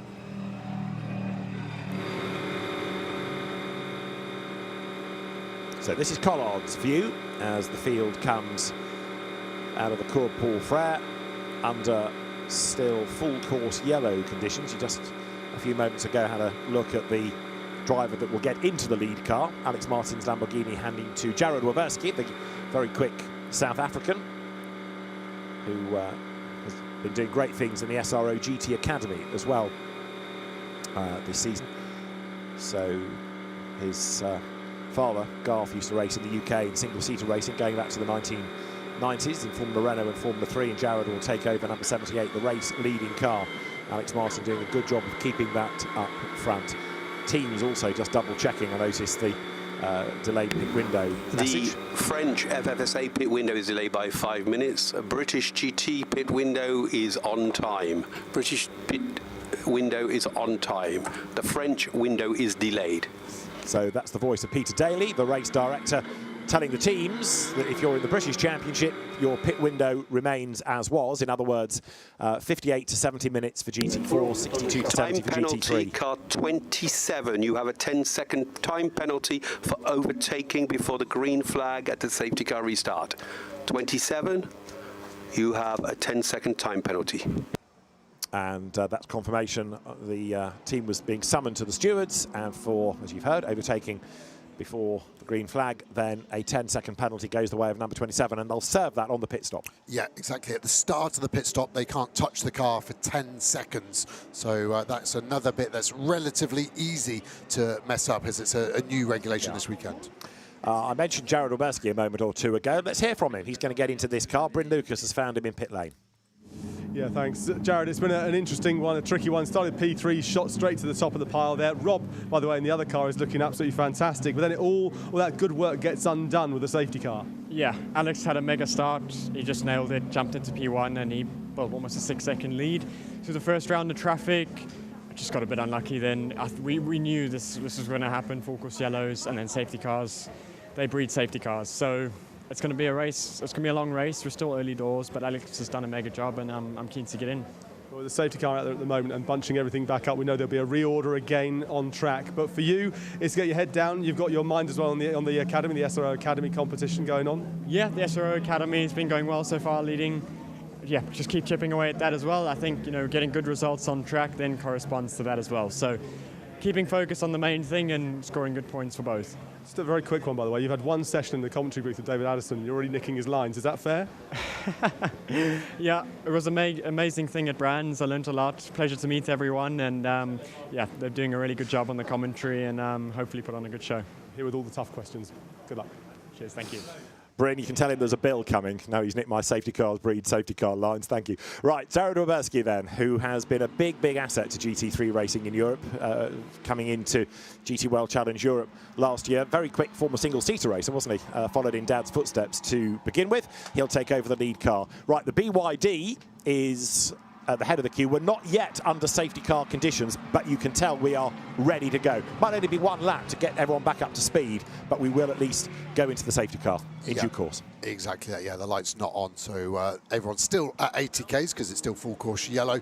There is the team's software that they're using to try and find out where the space is, when they can pit, what the sector times are, even the live telemetry there as well, so a huge amount of data there in the Barwell garage. Right, let's have a look at what happened to Rambo. Sébastien Rambo out of the car almost out of the gravel.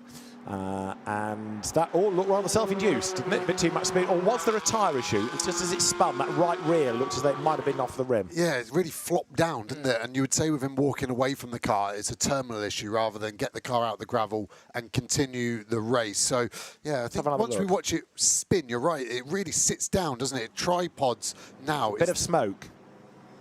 It's losing the whole wheel, is it not? I think it's missing the whole rear right wheel. Yeah. I feel like I could see the hub instead of spokes. And yeah, let's see. But that was some pretty heavy artillery to fight with only 3 wheels.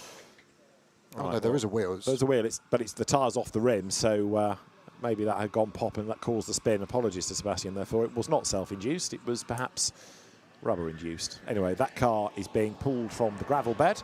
We've got BMW 60 as well to retrieve, haven't we, on Erdem's car. That was over at La Source. We haven't worked out yet how he got there, but he was a long way off from memory. This is when the full course yellow was called, and Simon Orange, and to a lesser degree Mark Warren, just a little bit slower to respond than was Alex Martin.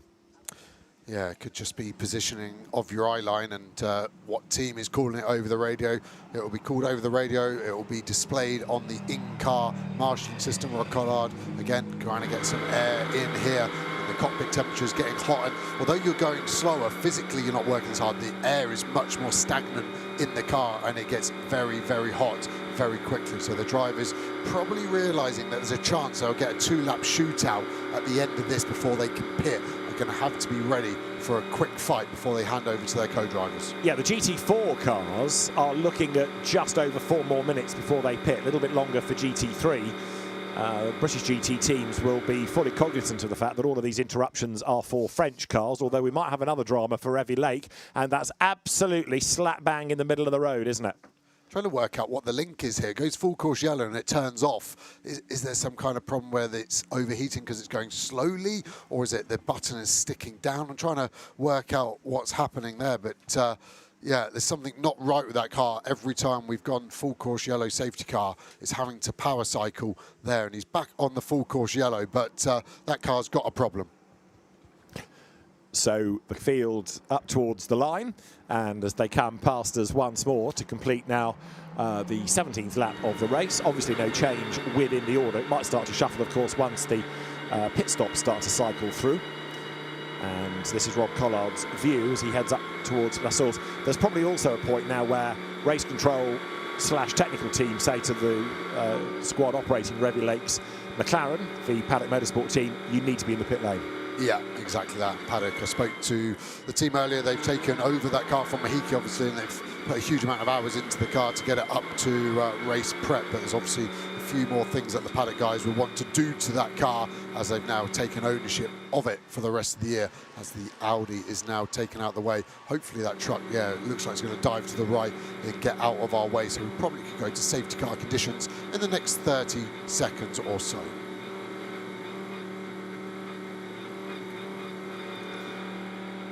And of course the teams will be speaking to the incoming driver as well and offering suggestions or advice, ready for the second stint as Jared Oberski gets ready.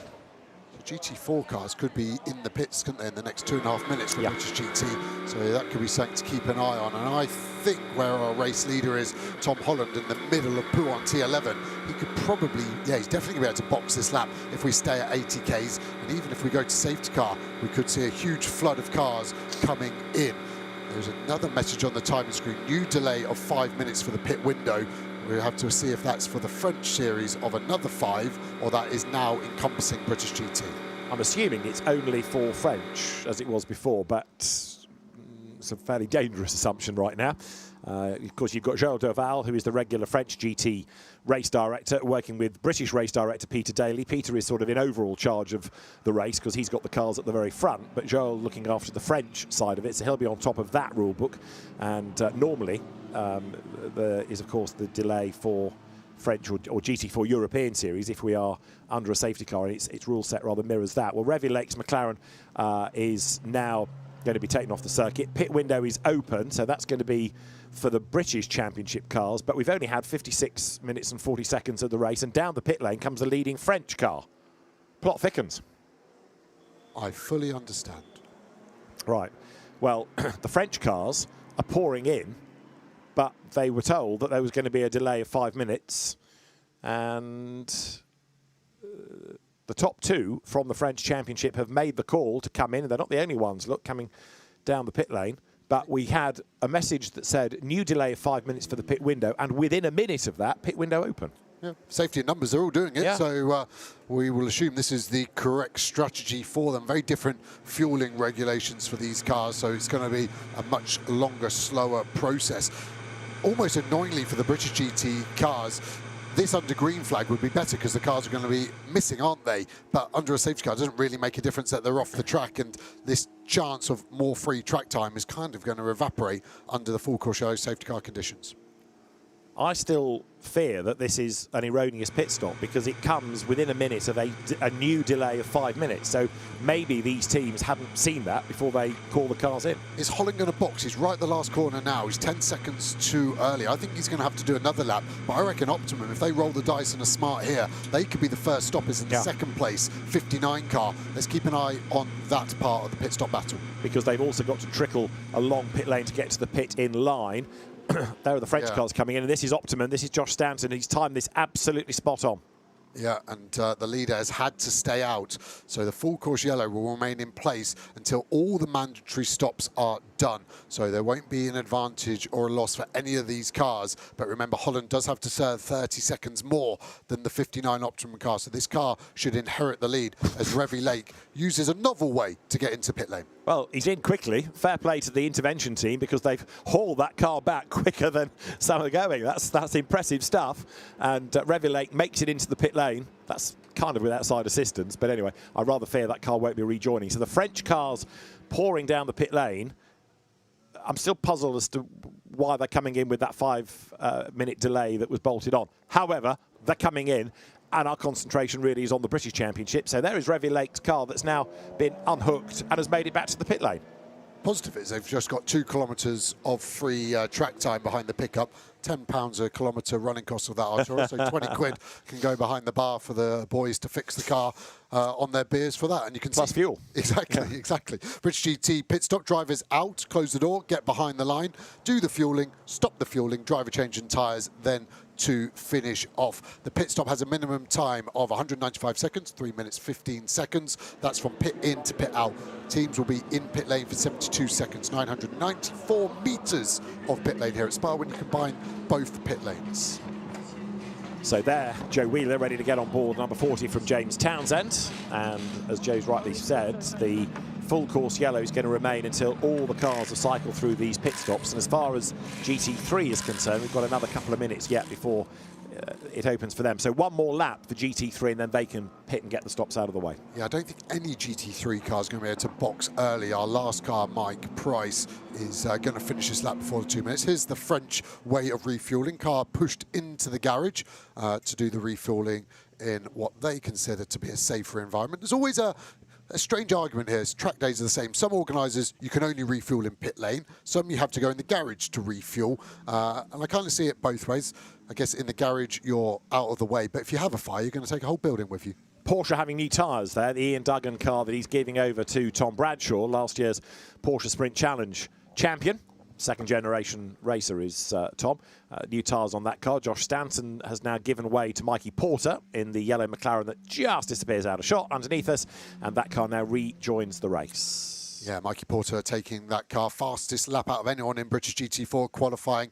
Left it late, didn't he, with the track limit dilemmas he was creating for himself. Managed to get a lap in at the end where he kept it between the white lines fairly, judged by race control. And yeah, back in a McLaren in British GT, this time a GT4 car. So these pit stops in GT4, 195 seconds line to line. This is the car that was leading in GT4, and this has an extra 35 seconds to serve on the pit stops. But that's going to hurt it, I think, especially coming in a lap after the opposition. Yeah, it's going to drop them way, way down, isn't it? We don't have the gaps to where that 30 seconds is going to drop them because of the full course show and safety car, but my guess is it's going to drop probably to 7th or 8th in class. And this is the pit stop. This isn't normal. This is normal. This isn't a problem for the French GT cars. They're doing their tyres and fuel in situ, and they're given much more time as well to do this pit stop to add to the level of safety. They're checking the tyre wear, maybe just make sure everything's okay before that second set goes on. That's the car of Stefan Oriacom, who caused a red flag in qualifying yesterday. Stefan Lemeray will take it over. I think from the livery on the car, it's going to need at least 2 cans of fuel to get to the end. That was dreadful. We'll just put it on the bill. So the Alpine ready to go. Hope his tyres haven't peaked. It's Joe Osborne who died today. Meanwhile, Tom Holland brings the Ginetta to the pit lane, and the team will be fully aware that they've been jumped by many in the class. 35 seconds is a huge disadvantage given the 10 seconds of compensation for being in the top 3 at Hulton and 25 seconds for being a silver-silver driver combination. The car behind on the track, 27, Dan Lavery, he's also going to have an extra long pit stop now. They had 20 seconds for winning at Alton Park, but an extra 10 because of the penalty. So down towards pit-in they will come. Let's see where that Ginetta is going to end up. At the other side of the pit stops, Hadley Simpson will get on board that car. And then you've got Darren Turner to take over that white Aston Martin behind. So into the chicane comes Tom Holland. He comes into the pit lane and charges his way towards the team, eager to get on with this. So he goes over the pit in line. I think Dan Lavery will come in behind him as well. It's almost a free pit stop while we've got the safety car out, but it just depends really whether pitting on this lap rather than the previous one is a help or a hindrance. You also notice there the Honda Erdem BMW out of the La Source gravel going into its box for the refuel. Yeah, expect pit lane to get busy this lap. I expect all GT3 cars to box this lap and the pit window will open. You can see the other way of refueling these cars with the dump churns. Some cars use the fuel rig, so if you look to your left side of pit lane, you can see those big drums. They're 2 meters in the air, they're gravity fed, and they can dump 100 litres of fuel in around 25 seconds. The MK Aston in. So this is our presumed race leader because of the 30-second compensation time for the Ginetta. It led at the start of the race, lost the position, I think, because of traffic. Yeah. And I think Stanton's done a good job in that opening stint. Mikey Porter behind the wheel now, much more used to GT3 machinery, of course. We see him racing in GT World Challenge, also with Optimum, but in the 720 GT3 Evo. New tyres to go on for Hadley Simpson for his stint in the erstwhile leading GT4 Ginetta. And that car will shortly be allowed into the race. There you've got the Porsche being refueled. Stand in the front of it. And fuel goes in, the extinguisher is there. Fuel being pumped out of the churn. So this is why you can see it's a long stop and the teams are afforded the time in order to do the work. looks almost antiquated, doesn't it, in comparison with some. Right, this is your GT3 race coming into the pit lane, and you've got the leading 5 in a line there. Alex Martin, Mark Warren, Simon Orange, Rob Collard, Andrew Howard in one after the other. Yeah, Barwell are going to have to service 2 cars, aren't they, out the top 4, so they'll park them in order. So Martin will go long in the box. He'll be turning in any second now. You can see his Lollipop Man waving in, and then the green suit, maybe Chris Whedon there, waving in Collard. So they'll service both those cars at the same time. We understand the Revuelake McLaren has a gearbox issue, missing even-numbered gears, according to Revuelake. That news comes from Bryn in the pit lane. So I think that's probably the last we've seen of that McLaren, because it's clearly not competitive if it tries to get back out again. Fuel goes into the Rob Collard, now Hugo Cook Lamborghini. That is the difference. You can see Barwell servicing the first car of Alex Martin with the fuel rig and then fuel cans for Collard. Pros and cons to both. The fuel cans give you more flexibility, but are slower, more labour intensive. Fuel rig slightly slower, but easier and need less staff to operate. So this is our GT4 presumed leader. Look at the Ginetta leaving. So he's got to stick at 50 Ks. They're almost side by side, aren't they? But the McLaren here will be able to do 80 kilometres now, so 30 Ks for what I'd presume is about 600 metres of the pits. And my math isn't good enough to work that out, but I reckon that's going to be about 250 metres. So there is then Mikey Porter, who comes out of La Source. If he is eager to look to one side, he'll see the Ginetta fall behind him. So that puts number 59 McLaren back into the lead of GT4 in British GT.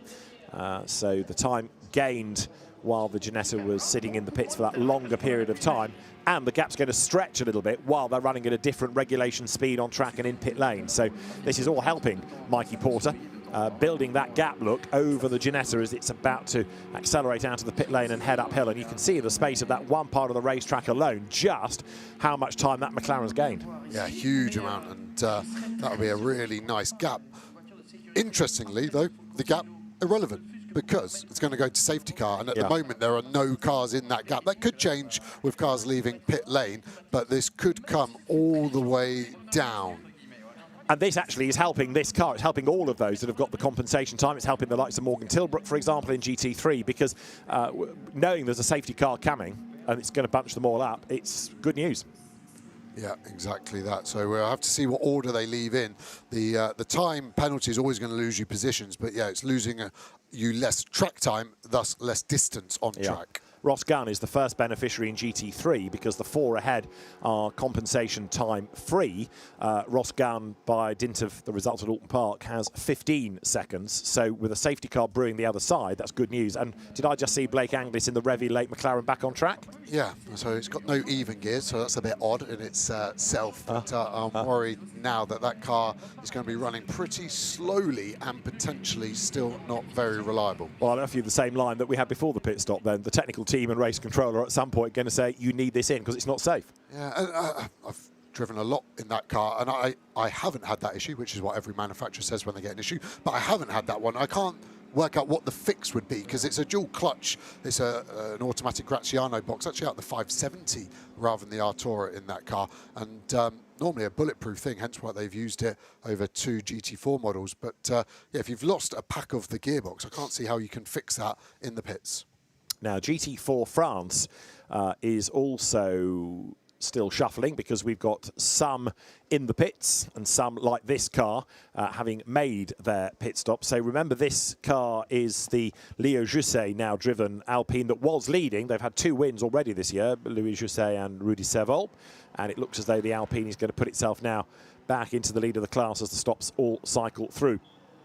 When everybody is pitted and rejoined, then we're hearing that the race direction team will give us a safety car, maybe a lap, maybe 2.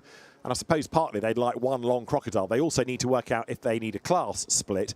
But if they can get everybody in one line, for the GT3 cars, it will take, therefore, a bit longer for them to have to worry about Lapri, and that's all good. Exactly. We think, and no, it will be good. But safer, isn't it? Yeah, exactly. But look at the amount of stones that were brought on by that BMW at La Source, which was part of the reason we're under this full course yellow. I still think we maybe could have got away with the BMW at turn 1, but the Audi off at turn 6 has caused this rather lengthy full course yellow into presumed safety car period. So pretty much everybody now that's still running has done a regulation pit stop. So I don't think it's going to be long before Peter Daly gives the instruction for safety car conditions to be activated. So the interesting one here is obviously the GT4 were all on the lead lap because their pit stop is longer than GT3. Has anyone been caught? Because that looks like our last British GT4 car, the 21 MK car, now with Autumn behind the wheel. So would you presume everyone behind him, which is everyone but the top three, are a lap down, is my fear in British GT4 right now. And have a look there. Hugo Cook, look, has got ahead of Jack Brown in number 90. Simon Orange, giving way to Marcus Clutton, has also got ahead. So the number 90 McLaren that was second is now in 4th place. We haven't got the pit stop times, I'm afraid, to hand, but it's clearly had a longer stop because it's dropped a couple of places. Rob Collard will be pretty pleased about this because they've gained ground on those pit stops. They're now up into 3rd place. Let's go and hear from Rob. Bryn Lucas has found him for us down in the pit lane. If ever you needed an advert for Weetabix, Rob's your man. Rob, how many Weetabix did you have this morning? And you were on absolute fire when you left. Yeah, I had a big job to do today. You know, I let the team down yesterday, let myself down, and it was just frustrating. The car's in a very good place. It's got the Lamborghini around Spa is an awesome car to drive. So I was having a lot of fun. Just frustrating a little bit with this amount of traffic. It's not the norm. But and they're the ones that are causing all the red, yellow flags and safety cars, which is not allowing us to race. I think if we could have continued and got into a rhythm, I could have maybe got one or two McLarens in front. We definitely had the pace to. But you've jumped, I mean, the positives, you jumped 7 places there, and not unexpected, but you've jumped so many places. Your teammates now in control, and the clock is ticking. It's still a bit of a race on here. You could take the win. Yeah, absolutely. I think we'll be a big challenge to take a win from here. But if we can keep a podium, that's great. It's getting us back into the championship hunt, and yeah, let's bring it on for the rest of the season. Well, go and rest and enjoy. Thank you. A bit hot out there. Rob Collard then is, of course, a double British GT champion. Came from oval racing. His father, the legendary Mick Duffy Collard, Hot Rod World Champion, and many other titles besides. So no surprise that Rob came from oval racing, initially to Formula Ford and then one mate Vauxhall Racing, then into the British Touring Car Championship, in which he was a mainstay, largely with BMWs for a long time, and then decided he'd come and race in British GT in 2020, won the championship, and then won it again a couple of years back with son Ricky, who is back on the British Touring Car Championship grid at the present time. There is then Hugo Cook coming out of La Source. Yeah, Ricky, obviously the son of Rob Collard, and it's Father's Day in the UK, so British GT champions together. So this is our last place GT4 that hasn't been lapped, and now everyone has done their lap. It's actually not as bad as I thought. I think only 3 cars have lost the lead lap, which is the 97. Car 78, please drop a little to let the safety car out.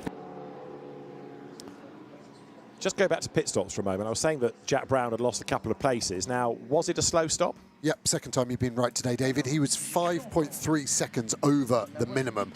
Most cars kind of aiming to be a second over. That was the general gist of it. But Optimum there, 5.3 seconds over the minimum time, and they had no compensation time. Kevin Say did have compensation time. They were okay, and so were Ross Gunn and Morgan Tilbrook Ben Barnacle. There is the safety car that blends in ahead of Alex Safety Martin. car procedure. Safety car lights on. All cars speed up and catch the safety car, please. All cars speed up. And you've just seen, as the safety car joins the circuit, how far back some cars out of GT4 are. So look, this Ginetta is going to have to get a massive wriggle on now. And the car that's being really compromised behind is Will Orton's Aston Martin. Safety car will slow a little to try and give them a chance of catching up, but it can't go too slowly because the GT3 cars want to go quickly because otherwise they overheat and the tyre temperatures drop and all of that. So it's a real balance now. It is really beholden on the drivers to press on.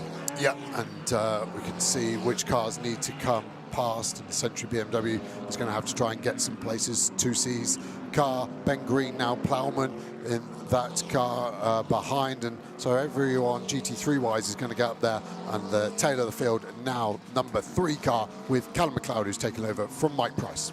Yeah, that car joining in after its slightly delayed start, but 59 Mikey Porter leading the British GT4 element of the race now, coming out of the Cours Paul Frere. So where do we stand in British GT4? Well, it's him ahead of Hadley Simpson, then Darren Turner in for Dan Lavery, and then Jack Mitchell in the Luke Shaw Ginetta behind. But again, if we're going safety car, then in theory, some of these gaps are going to disappear. Yeah, it's just working out if there's any cars. There's no cars between these ones. Then Darren Turner in the white-green Aston Martin has got 2 in between himself and this Ginetta now of Hadley Simpson. And then we've got to look for Jack Mitchell in another Ginetta, the white and red one. So before we get back to racing, let's just quickly go back to the pit lane. Bryn Lucas has found Tom Holland out of this Ginetta that did lead GT4 before the stops. Well, they're very hench-looking, Thomas Holland, as well, but that's because of the cooling vest underneath, I know. But your session there, you had a very tricky pit stop compensation time to serve, and you managed to serve it under a full course yellow, so things coming to you. Yeah, it's quite lucky. Of course, I feel sorry for, there was 2 cars that went off, and now I feel sorry as well for the 84 of Revy and Blake, who seem to have been plagued by a bit of a technical gremlin, which has caused these FCYs. But it's overall left us in a good position. It's meant the compensation time has been a lot less significant. Of course, we're still behind Porter in the McLaren, from what I remember checking, but we got a lot bigger of a gap behind us, and it's up to Hadley just to keep with the traffic. It's difficult to get past some of these lower class. I now know how the GT3 feel when we're back in the UK. But yeah, hopefully I've given him a little bit of an easier job, fingers crossed. But with the championship in mind, very briefly on this, the championship in mind, you know, you are building an advantage in the championship, irrespective of where you are in the race. Yeah, I try not to think about the championship because it just puts one more thing on my mind. I drive quickest when my brain is pretty much completely empty. But I just try to build out, do as good as I can each weekend, because at the end of the day, that's all I can be asked to do. And yeah, we're in a lucky position, of course. I do feel sorry for those guys, but as friends of them, I feel sorry. As a competitor, I'm delighted. So it's a bit of torn feelings, but I'm happy to be in the position we are so far. So just to be clear, you said be asked to do. That's what you said. Thanks, Tom. Yes. Yeah, sorry. We'll leave Tom Holland and his diction to one side. The Ginetta then comes through, and you can see now the general mix in the train of British and French GT4 cars. We are going to have a class split. GT3 will put itself at the head of the queue. There aren't many, I think, that are merged with GT4. Where's our last GT3 car going to be? Callum McLeod's McLaren. Green one. Yeah, I think they're all good, aren't they? There are no GT4 cars in the way there, so class split GT3 only is confirmed, and hopefully at the end of this lap, if the back of the queue is not too far adrift of the traffic, we can go racing again. Yeah, it's been just over 30 minutes of full course yellow safety car. Difficult one for race control, because if they had gone green when the track was clear, there would have been some big winners and losers with the pit stops, how they fell. So I get it for the viewers at home, this has felt long, but I think this is the right way of doing it and keeping it as fair for everyone as possible. And when we go back to green, we are going to have some clear laps for these GT3 pros now. And also bear in mind that it's all very well saying we'll keep the caution period going to let all the mandatory stops cycle through, but some of those mandatory stops for the French teams are 8 minutes, so that might only be three laps around here, but even so, it is going to be a longer period to allow them that opportunity. But we are going to have the safety car in this lap. Now, as Jared Waberski might say, safety cars breed safety cars. So hopefully we are not going to have further interruptions. What we do want now is effectively what we've been building up to, a 13-way battle for the race lead. All the GT3 cars at the head of the queue, no traffic in the way, the star drivers in them. Now, who are we looking at? Ross Gunn is 5th, Martin Plowman is 8th, Ben Barnicoat is 11th. Barnicoat for the podium? Barnicoat for a win? The former was going to be my shout, and annoyingly you said it, so I need to say something different. I think if Ben can get into the top 5, that would be a good go. 6 places here, but he was super fast in qualifying. Clutton, super aggressive. Yeah. Say every time about him, and he hates it and loves it in equal measures, he tells me. But what's his move going to be on that Lamborghini in front of him of Jared Waberski? That car has led every single lap since Alex Martin took the lead on the start. Where's it going to be? Different drivers in there. Hugo Cook, we can't discount. Jack Brown getting used to GT3, is getting faster and faster.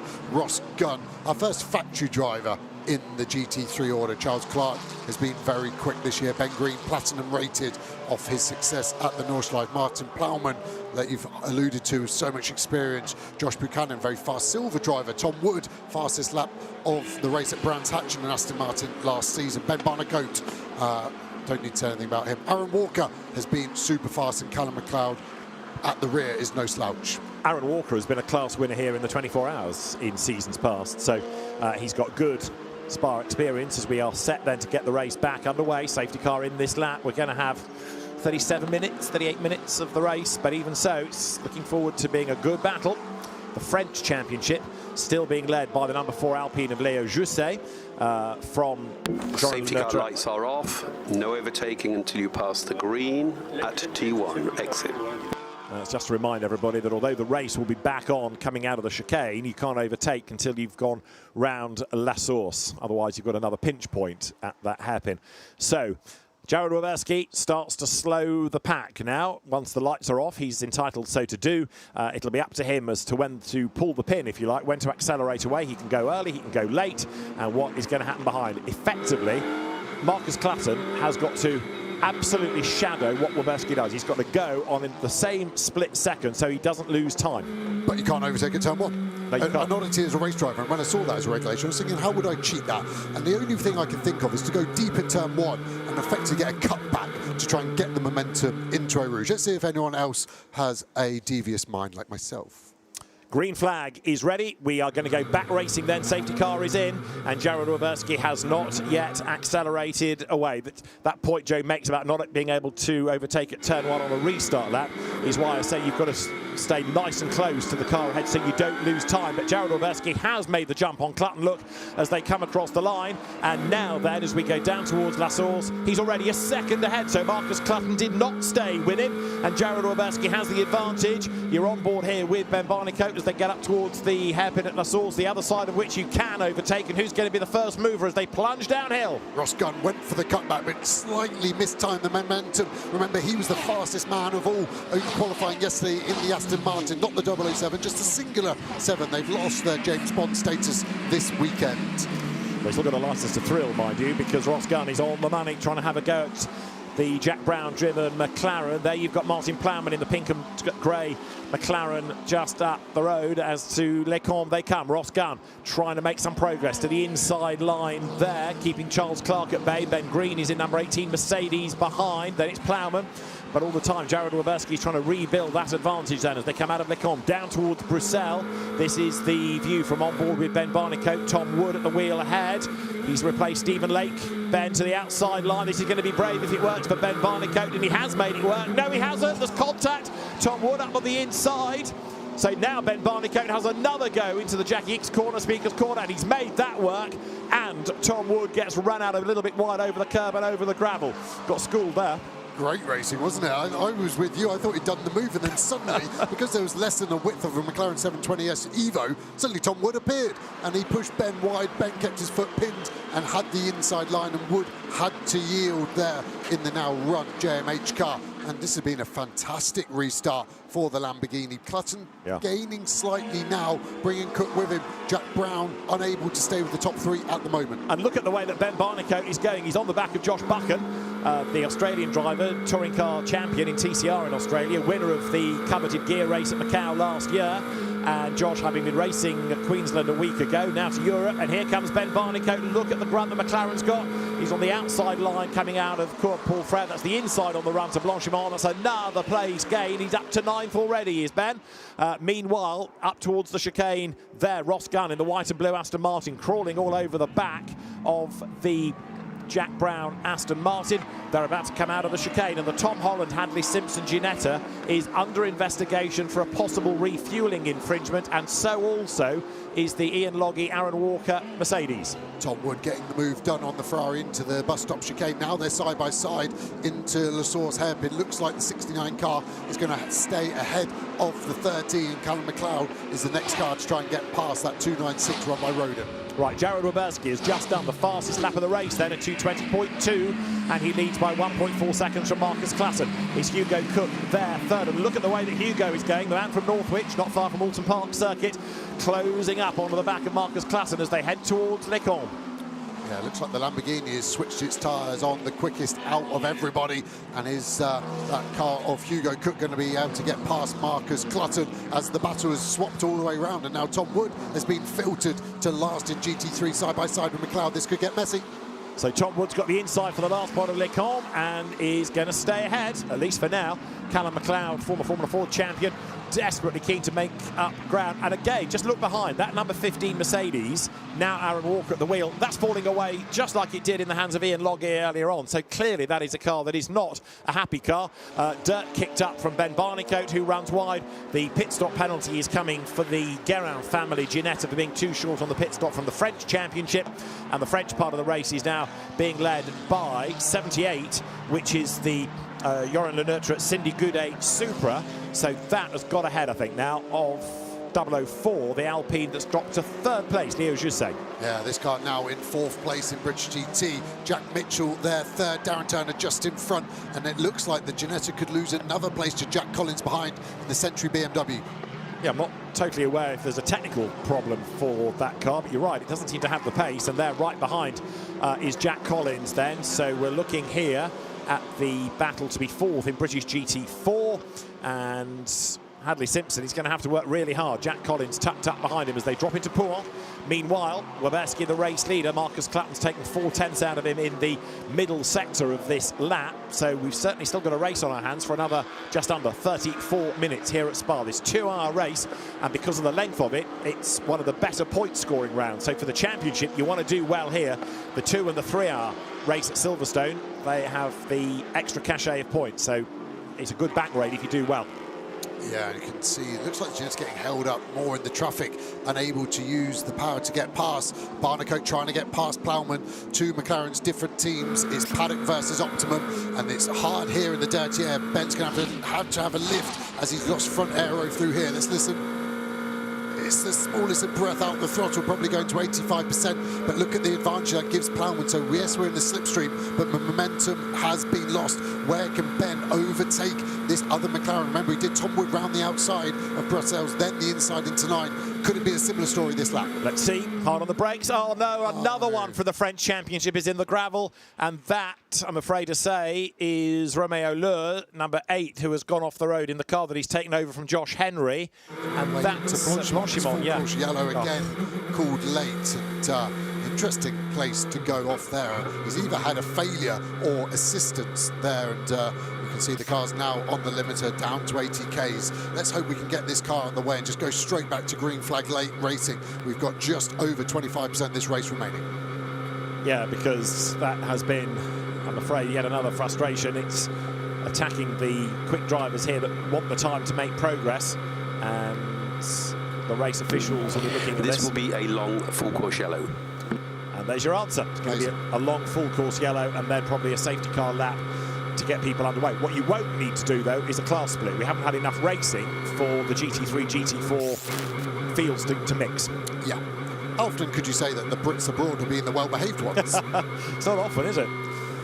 So, I'm afraid to say, our third neutralisation of the race, and the Toyota then in the gravel bed. Romeo Lure's putting it there, and there's the recovery vehicle to get that out of the way. That was the car that was third on the grid in the French Championship, and as if you remember early on, running in that battle with Alex Papadopoulos, who's given the car over to Luc Ibanieff, who is currently second in French GT4.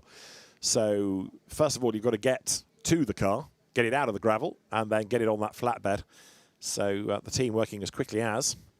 See the pickup there of a good life lesson. Keep the strap tight. It's an interesting thing when you're a young driver to learn about getting towed. It's so easy to let that strap go loose. It gets caught under your own wheel, and then it's rather embarrassing. But see the driver climbing out there, maybe just asking what the marshals want from him, as this BYD showing off the range capability of their new electric 4x4, able to be out there for 3 safety car periods and have its safety car lights on without any dramas. So the field will continue with the gaps for now, but if we do go safety car, which we expect, it'll bunch up. The marshals trying to work out how quickly they can get this car out of the way and then make the plan.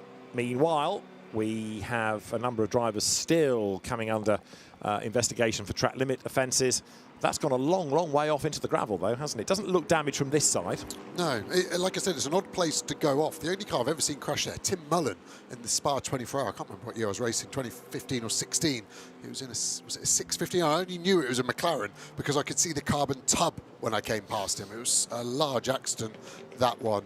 And yeah, there's good runoff, but it's a straight entry. So a rear right puncher or some kind of contact. We're going to get a replay. We've got to look to the top part of our picture just to see what happens. You're going to see him just flying in there. Any of these cars in shot got any damage is what we're trying to spot. They all look okay. So you can see the car kicking up the dust in the distance already, and hard to call from there, but it's just not a place you go off as a driver. So I'm going to give it to a failure or some assistance, but can't really see any damage on the car that it would have been assistance. Well, they're trying to drag it towards the flatbed.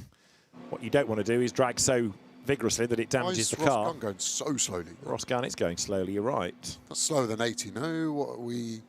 I don't see any safety car boards. Has he got a problem? Doesn't look like it. Scraping the barrel to see why Gunn's got a problem here. Down to La Source they turn. Everybody else bunched up behind, but he's dropped about... I'm amazed no one's overtaken him. Well, yeah, but it's virtually at walking pace. I think you're right. He has got a problem. Oh, no, he hasn't. Now he accelerates. What's going on? Nonsense. If I was a racing driver out there, I would have lunged him at least 200 metres back. No one overtook. It was bizarre. As a racing driver, you're looking for any excuse to overtake him. More bizarre is why he slowed to a standstill virtually, and he's got away. And now the car slows again. Does he have an issue, or is this trying to get warm through the tyres by slowing and then surging away again? Got to be at 80 k's. You're not allowed to manipulate the speed like that. So get Bryn with his running shoes on to go down to Beach Team, see what the problem potentially was. But equally, you would imagine race control will want to look at that, because that is not obeying full course yellow procedure, is it? I can't see any obvious damage on the car, no punctures. Sometimes cars go slower and closer to the pit wall to allow the team to eyeball the car for an issue, but I didn't see anyone hanging over the pit wall trying to see what the issue was. But to me, that car was doing 40, 50k and then almost to a stop. And Jack Brown, I have to say, fair play for the Sportsman Award there, because staying behind has saved this car from potentially getting shuffled all the way to the back. So Ross Gunn coming up to the end of the first sector, and we'll see how slowly he was going, because that slow pit straight will be reflected in the sector 1 time that the other cars ahead of him have been doing in about 1 minute and 40 seconds. And we'll see where his sector time is in relation to that. The recovery operation continues. Safety car procedure. Safety car procedure. All cars speed up and catch the safety car.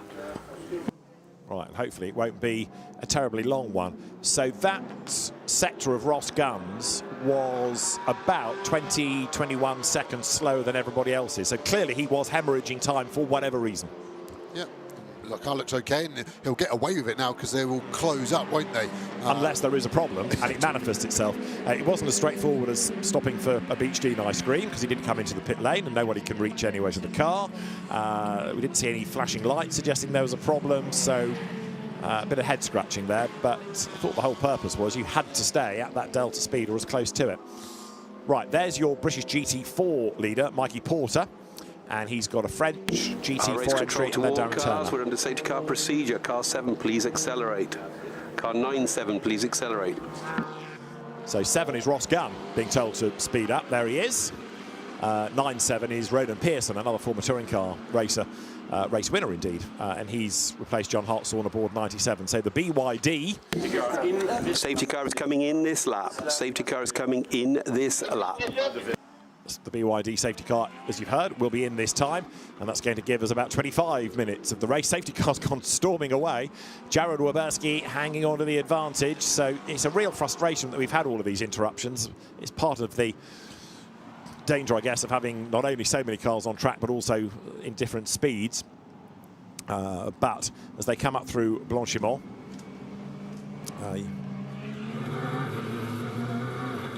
field coming up through Blanchimont, and And we understand that the reason Ross Gunn was going so slowly was that when the full course yellow was called, number 90 McLaren overtook, and what Ross was doing was trying to slow down to give the place back, but Jack Brown was not in a mood to do that. So we'll wait and see what the officials decide to do, if anything, post-race. But it wasn't a problem with the car, it was more the drivers trying to sort out the order amongst themselves. So this is Hugo Cook's view. 25 minutes of the race to go. Where did Ben Barnicoat get to? He got up to 9th from 11th, so he gained a couple of spots, as we had seen.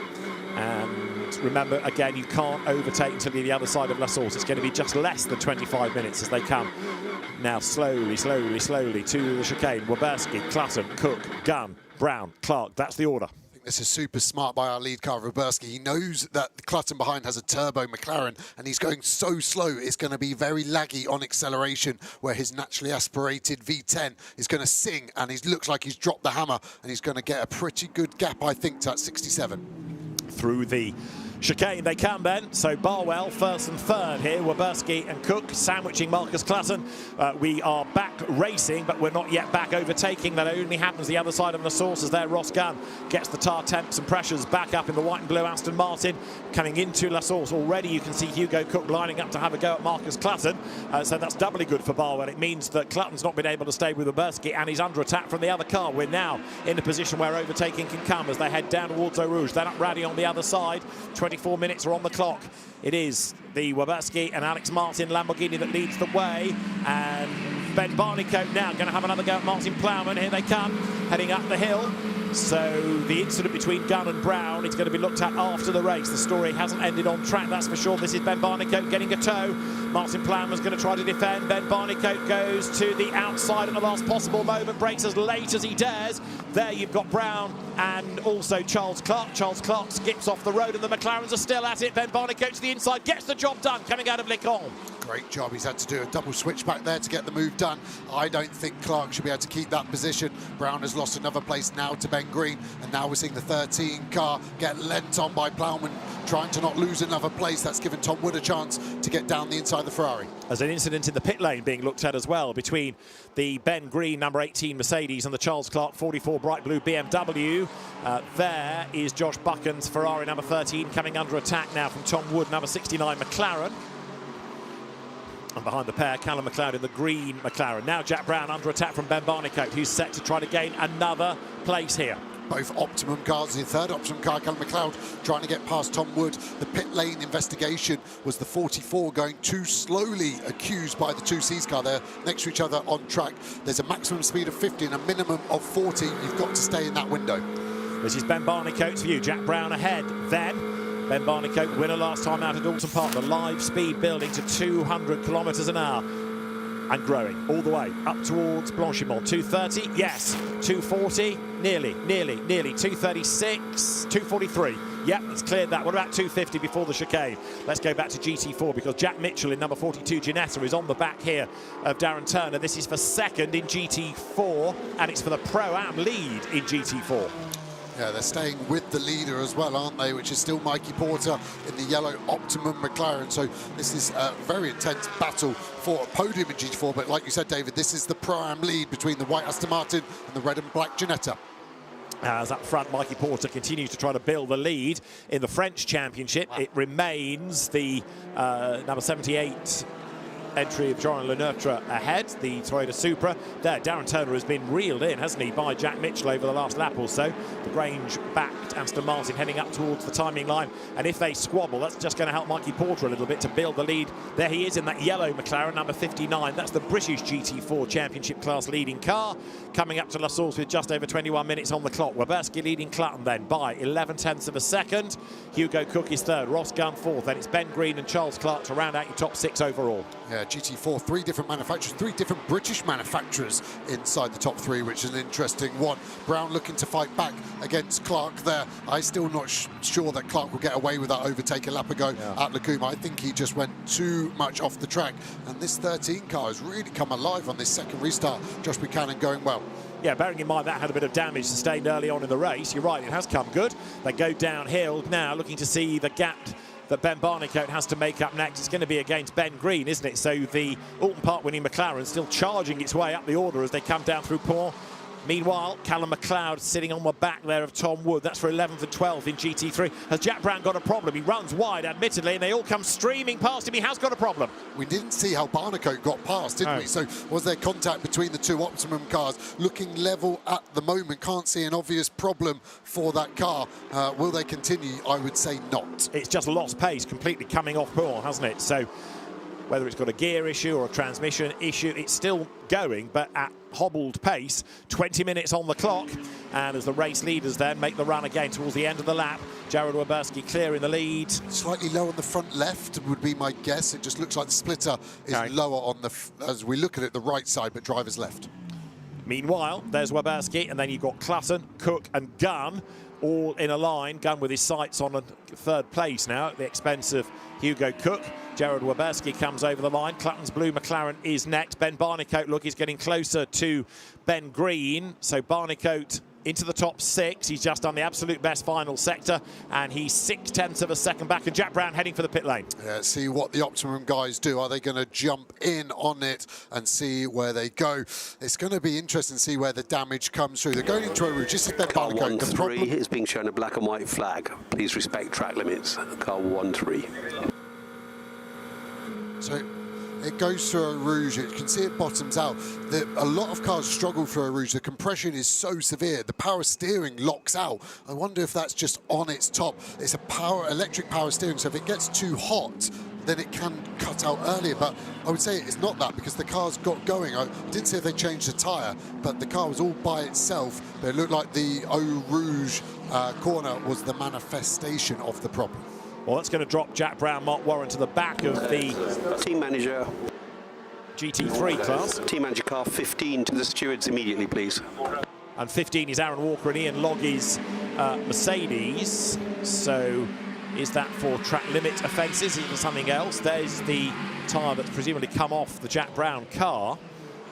So maybe he felt he got a puncture. Looked unpunctured, but certainly he felt that he had an issue and decided to take it easy in pit. Anyway, sadly, that car drops way down the order. Jared Werberski, fastest lap of the race last time, a 2 minutes 18.8 to build a gap of 1.8 seconds as Jack Mitchell here tries to clear the French Car GT 13, traffic. your final track limit warning before a penalty. Car 13, final track limit warning. And that's Josh Buchan's Ferrari. We said it would come alive. Maybe it's too alive, if you see what I mean, because it's now exceeding track limits more than is permitted. Yeah, it's easy to find a lot of time around here at Spa by cutting the top of Eau Rouge, easily half a second, if not more. Same time gain through Blanchimont. If you let the car run wide, you can even use the entry more. Look at Mikey Porter, stuck in a hard place. Darren Turner's closing in quickly because of the traffic holding him up. And there, 78 goes through. That's Jean Leneutre, who is the leader of the French GT part of the race. The opposition to him is Luc Ibanez's Mercedes, which is there, the grey and red car.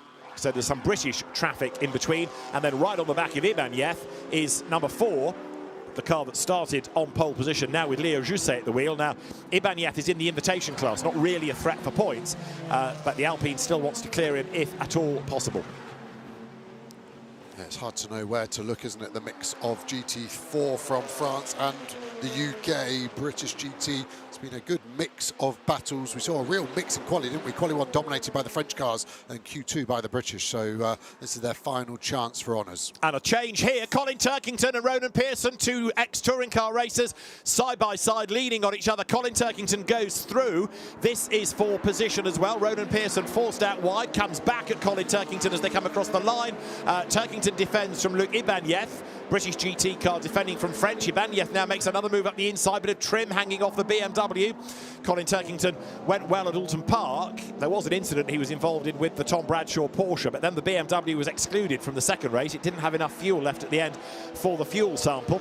So Colin Turkington here getting stuck in again. Ronan Pearson, he used to race against in the British Touring Car Championship, the WSR run BMW. First time Dick Bennett's team has been here since 1987 and British Formula 3. Yeah, this is going to get Luke Juicy real fast, isn't it? Because these cars in the French part are battling for second and third in their battle, and these guys are battling, they're well out the order, but they still want the positions over each other in the Pro-Am part of British GT4. Yeah, nose to tail here. Luc Ibanez with the Alpine then of Leo Jusset right up behind him as they come out of Les Combes. That is a seriously quick Alpine as well. And while they're squabbling, they're also being delayed against the French GT leader. But down to Bruxelles they come. Colin Turkington's BMW doesn't want to let them through because he'll lose time against Roden Pearson here. But equally, he's losing time by defending from Luc Ibanez as they plunge down the hill once again. 15 minutes of the race to go here at Spa. Ibanez is on the lights. This is where the teams will be on the radio to say that's not really your battle. They come into the long left of Pouhon. And while all that is going on, the Mikey Porter McLaren has dropped way back in the queue, look, because Darren Turner now leads GT4. Jack Mitchell is up to second, and Mikey Porter has hemorrhaged time somewhere and places. Amazing from Darren Turner here, obviously getting on in his years, but the positive of that, the experience, he's got a big puff of smoke there. Porter trying to send it around the outside of Mitchell. What a move, and I think he's going to get it done. Inside line for the next right-hander, and Mikey Porter does go back through. That was brave, because it's a slippery part of the circuit. That a lot of dust gets dragged onto the line. So Mikey Porter back up to second in GT4, but how he lost the places in the first instance is the next mystery to try to solve. But you can tell Mikey is all fired up, and he's going after the Aston. Yeah, he lost a lot of time, didn't he? So, like you said, he's going to be fired up to regain that lead. But bear in mind, that Aston Martin technically has no business leading. It had a 20-second extra compensation time to serve in the pits and 10 extra for a restart infringement. So they've made up half a minute as Ben Barnicoat dive bombs Ben Green, and through he goes. Lovely, brave move that by Ben Barnicoat. Ben Green comes back at him, but Ben B will have the inside line for the next corner, and Ben G is going to have to sit behind him. Yeah, great move, Ben Green trying to close the door, and Barnicoat was like, I'll just keep going if you don't mind. I've had a monster crash on a mountain bike and nearly died last year, so a little move like that doesn't put any fear into me at all, as I'm fearful of watching this through a Rouge. This is for second in the French race, is Leo Jusset right on the back of Luc Ibanez. Turkington in the BMW not racing against them for position. More Alpine scatter, and the Pearson-Turkington battle is under investigation for overtaking off the road. However, right now, Colin's got bigger problems with Luc Ibanez going right round the outside, coming up to Les Combes. We've got Supras going side by side as well. Who, what and how come out the other side, we'll find out in a few moments. There is the British battle. Darren Turner just ahead of Mikey Porter, who has regrouped after his problem, and he's right there on the back of the Aston. Yeah, Jack Mitchell won't let him go either. It seems like the Porsche Cayman is holding all three up. Turner should be able to get to the inside now, although it looks like the Cayman's defending from him. We're not doing much for our Anglo-French relationships here, and this is going to get tight. Mitchell's going to try and follow all through. Darren running slightly wide in the white Aston. But even if he does go wide, Mikey Porter needs the inside line for here, the left-hander at Speaker's Corner, and a drama for one of the two Toyotas, and there's another one on the grass in avoidance there. They're going to get going, yeah, so the road is cleared. This is Darren Turner under attack. Right there behind him is Mikey Porter. This for the lead of the GT4 class in British GT. They are absolutely nose to tail. Look, as they come back into view. Jack Mitchell has been rather delayed this time by that Cayman, and that's defending from him, so he's getting ever so cross, is Jack Mitchell, understandably, because that car has no business fighting against him. Nico Ferreira getting in the way. Jack Mitchell has to devise his own lines, and he's done it. He's cleared the Porsche. This is organised chaos right now, isn't it? It's trying to pick it out, and the drivers have to use their brains when to overtake, when to defend, who to defend from, who to overtake. It's like trying to find your car keys at a multi-storey car park after your holiday, and the valet company have just dumped them on the floor. You've got to drive away with whatever you're given. So up towards Blanchimont comes the battle for honours in French, and then behind it, battle for honours in British. Darren Turner just ahead. 12 minutes and counting as they come out of the left of Blanchimont towards the chicane, and Mikey Porter is almost close enough to have a go, but he needs to be reading the traffic, doesn't he, to see where there might be an opportunity, and Darren Turner can't get up the inside there. That puts Mikey Porter right on the back of Darren Turner. Turner in that white Aston Martin number 27. 59, the yellow McLaren is Porter. 42, the orange Ginetta is Jack Mitchell. That's your top three in GT4 Britain. If I was a British GT4 team, I'd have my team manager working the pit lane with the French teams, working out who I need to ask to let through, because it's just too chaotic for the teams to know who to let by. And Full Send Racing team boss Elliot Cole's a large man, so he could scare these French cars into submission potentially. But the French cars are racing, so they don't have to get out of the way. This is the awkwardness of this multi-series race. So here you've got the 59 McLaren. Darren Turner skips over the curb, so also does Mikey Porter. You do what the car ahead of you does. And now look, Darren Turner again has to get through the traffic up towards Lecombe. There is a gap on the inside, and the Aston a little bit more grunt in a straight line. Mikey Porter trying to stay with him, and Darren Turner into Lecombe just clears the Porsche. Super smart from Turner for me there. He's used up a track limit life to get past this Porsche that is now holding up Porter, and I think that is a very smart move, and that might be the move that wins the race for Full Send Racing, Darren Turner and Lavery. And Turner now looking for more traffic to be cleared going through Bruxelles. Mikey Porter can't afford to let two cars get between himself and Darren Turner, so he needs to tell that car just up the road ahead of him to get out of the way. The next of those Porsche Caymans, Remy van Straten's car you're looking at the back of, he needs that to move. Down to Speaker's Corner they will come, and then on towards Paul. This is Paul through that long, fast left. Turner is still stuck. Here comes Porter to try to get up the inside, but the Porsche doesn't really know what it's racing. This McLaren's got no straight line performance. Look at the gap that Porsche is pulling away, and that's what's hurting Porter, is that he just doesn't have the speed to stay on the bumper. And even that Porsche running wide, this is going to be a move that he tried on Jack Mitchell, wasn't it, a few laps back, and it's going to work. Mitchell's going to try and follow him through, but I don't think can. And look at that, ahead of Darren Turner, the Alpine he's trying to lap was all sideways over the curb, and that's the last thing you want when you're trying to win your class, somebody getting it wrong in front of you. So the battle is on for the GT4 lead. Still, Turner being caught by Porter, taking Mitchell with him. And then fourth behind them is Jack Collins' BMW that started at the back of that GT4 grid. And we understand it was purely traffic that cost Mikey Porter the lead of the class. You can understand why he's so riled about it and why he's fighting back so vigorously.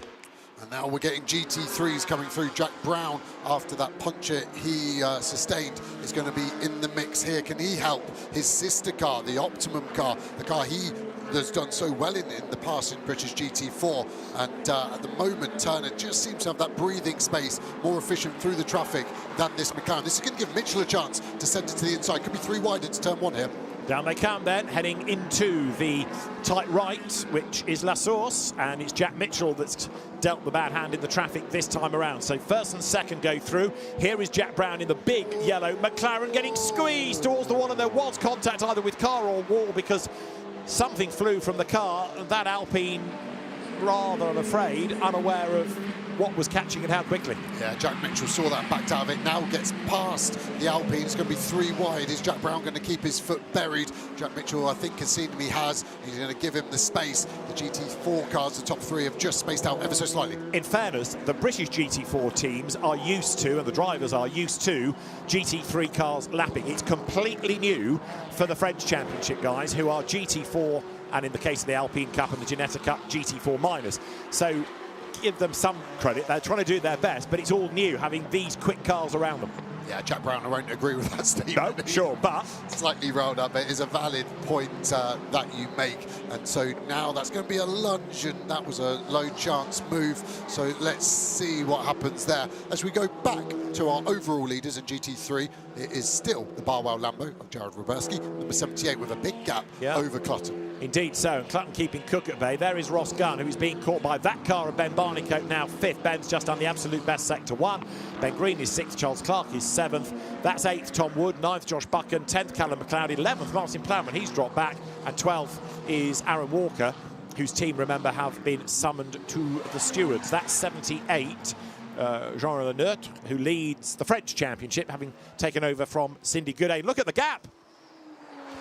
Luc Ibanez in second place. He's miles up the road, partly because Ibanez was delayed, wasn't he, getting past the Turkington-Pearson battle. Exactly that, yeah, valid point. So we've got 7 minutes remaining, haven't we? I'm just working out if the GT3s are going to catch these GT4s coming into the final sequence. The last sector here taking 35 seconds. Car 13, you have a 5-second time penalty for track limits. Car 1313, 5-second penalty. And that's the Josh Buchan Ferrari.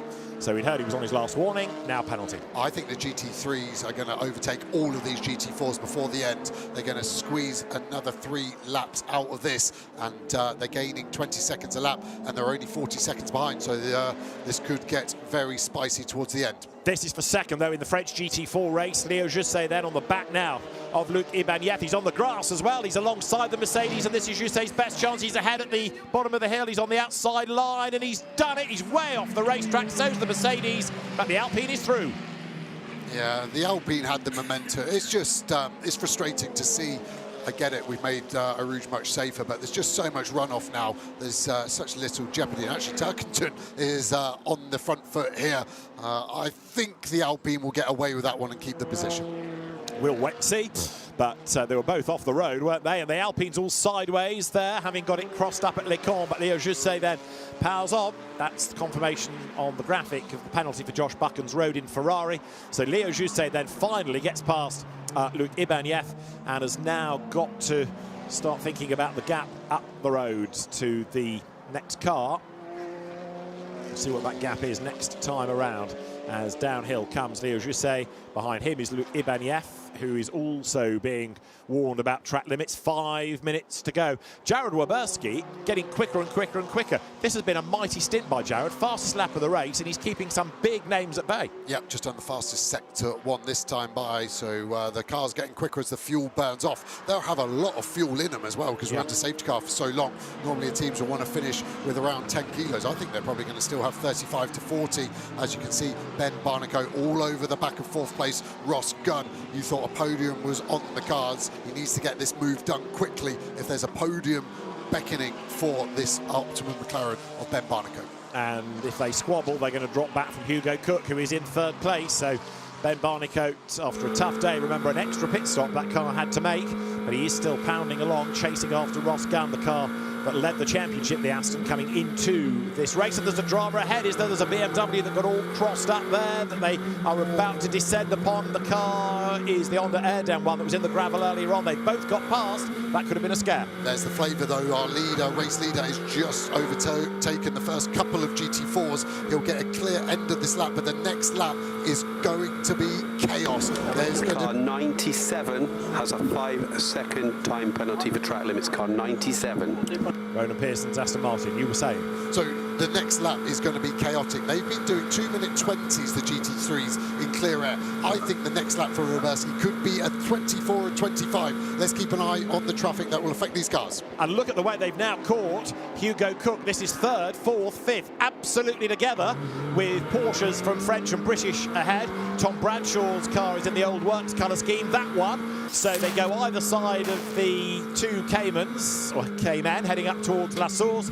Cook tries to get away. Barnicoat needs the undercut, but there's contact against the Aston Martin as they go for the same piece of real estate. And Ross Gunn fourth, fends off Ben Barnicoat. 3 minutes to go. There's this lap and one more. Yeah, proper racing from both these drivers, both with hypercar experience. The Valkyrie for Ross Gunn. Ben has been driving the Toyota hypercar as well, so these GT3 cars, for them, will ironically feel a bit slower, so that's why they're so confident to lean on each other. We're going to get one more lap after this one, so the drivers will know this. The chances are getting less and less to get the move done. Ben Barnicoat trying to stay with the Aston Martin vantage as they get up towards Le Camp, and yet more drama. We've lost another of the Ginettas, I'm afraid to say. 013 is the Victor Guerin-driven car. He's clobbered the barrier, as you can see. It's on the inside of Stavolo 2 by the looks of it. Stavolo 1, isn't it? So yeah. For me, that's safe. Let's keep it green. So that can be probably handled just under a yellow flag, and even if he hooks reverse, he can get it into that little access lane. So that's the most recent incident in a drama-filled race. 2 minutes are on the clock, and the car sits forlornly as now past goes Jack Brown. Right, here's your third, fourth, fifth battle, and that in GT4, number 74 is Hadley Simpson, and this car now is in sixth place. Yeah, the only thing with that Ginetta, because it's up against the wall, the driver can't get out the driver's door, so it's going to have to climb out because it's a left-hand drive car, so that might be the only awkward bit there. Ben Barnicoat navigating the traffic, but has actually lost out, hasn't he, slightly more than Ross Gunn and Cook in the Lambo in front. Let's see as the race leaders work their way up towards Blanchimont. And here is the 004 Alpine, which has now taken the lead of GT4 ahead of Joran Lenertre. So you've now got the Alpine ahead, and we have a yellow flag at T14. Please respect. It will be in place until after the race. Now, 78 was told to give a place back to 004. That has now happened. So 004, there it is, or 004, leads French GT. And look at 15 Mercedes in third place. But Leo Roussel then now in the Alpine that was started by Rudy Serval from pole position, back into the lead of French GT4. Yeah, and last lap for Wyberski was a 22, so I overestimated that 24 a little bit, but still 2 seconds lost, and he's still got a huge amount of traffic to deal with. Now there, look, something has happened. Barnicoat's jump gun, that's what's happened. So we've had that change and an incident between Ben Barnicoat's car and the Ben Green car will be investigated after the race. Turkington has slowed right down, coming past the endurance pits on this last lap of the race. They were out of fuel at Alton Park. There's a problem here as well. Meanwhile, Barnicoat's going for the podium here, and he's about to jump past Hugo Cook. That is brave. He's almost on the grass on the outside. That's Cook's view. Wow.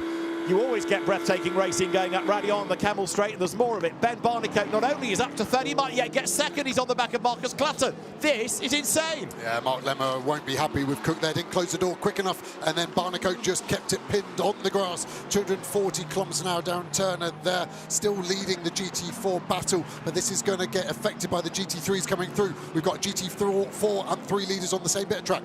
Barnicoat and Gunn investigated after the race, causing a collision. We saw them rub up at turn 1. Have they done something else? That just looked like hard racing. But Ben Barnicoat's uncompromising push here is in jeopardy of perhaps upsetting the race result. However, there, look, Clutton and Barnicoat nose to tail for second place. The McLaren sweep through the traffic. You've got the race leader up with the GT4 leader. So you've got Jared Wyberski about to put a lap on Darren Turner. That was Clutton going wide out of Pouan, diving past Mikey Porter, going into Piff Puff. Barnicoat knows he's running out of time, running out of corners. There's nowhere Mikey Porter can go. There's smoke up the road ahead as somebody has run wide. We're into a yellow flag zone because of the Ginetta, and the Alpine is in exactly the wrong part of the racetrack at the wrong time. Green lights further up the road. Now Barnicoat can push again, but that's given Clutton the get out of jail free card. Did Clutton overtake that Alpine under yellow? It would have been close. I think that will get looked at. Here's our GT4 leader, Darren Turner, and this is our last lap. One more corner to go. And there you can see Ross Gunn having a go also at Hugo Cook.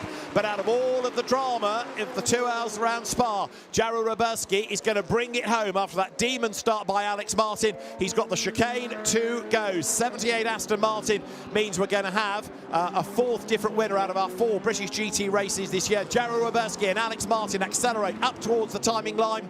The clock has hit 0. The flag is out. Alex Martin and Jared Wyberski win for Barwell Motorsport here at Spa. Second across the line was Marcus Clutton. Third, Ben Barnicoat. Hugo Cook was 4th. Ross Gunn was 5th. Ben Green was 6th. I have absolutely no guarantees that's the order, given the number of investigations that have been coming up on the message line and the timing screen. That's Callum McLeod scything through the traffic at the very end of the green McLaren. British GT4, Darren Turner winning it from Mikey Porter, Jack Mitchell 3rd, Jack Collins 4th, Will Alton 5th, Hadley Simpson 6th, and the Barnicoat and Gunn noted action, it now says, against that bit of contact. Now, French GT4, the Leo Jusset Alpine clear of Joran Lanert to bring it home. So, and that's Luc Ibanez going rally crossing in the background. So he wasn't quite close enough to make a move, and Ibanez has just cost himself any chance by running too deep into the corner. But it looks like we are going to get the Alpine victorious. What a race, eh? Those last laps, it was a 2:26 for Wyberski, 6 seconds off the pace with all that traffic, and that's where Barnicoat benefited. He was 2 seconds quicker than anyone. Barwell celebrating their 30th win in British GT in a Lamborghini, one of the top teams, and they've worked hard today. And a very happy Mark Lemmer, the team principal. Barwell we used to see as well in GT World Challenge Europe. Barnicoat and Gunn, no further action, so nothing's being done about that. Corrected message, and Mark Lemmer thanking and congratulating all of his guys. They are a really top team, and we look forward to seeing them back in World Challenge in the future. Now, Leo Jusset is heading for a British... no, he's not. He's heading for a French win, and a 3rd of the season it will be. They came into this race 3rd in the championship, so this is good news for points. Jean Lenert bringing the Toyota home for 2nd place, but having battled through into the lead, the Alpine has made short work of the opposition, and having talked about earlier on in the weekend the fact that maybe this car wasn't quite as quick in GT4 Europe as once it was. Well, it certainly proved its pace in the French Championship this weekend, and a great effort by Rudy Serval and Leo Jusset. Win number 3 of the season beckons. Go right, go left, through the chicane, checkered flag at the ready, and it's going to be an Alpine win for the 3rd time this year in the French GT Championship.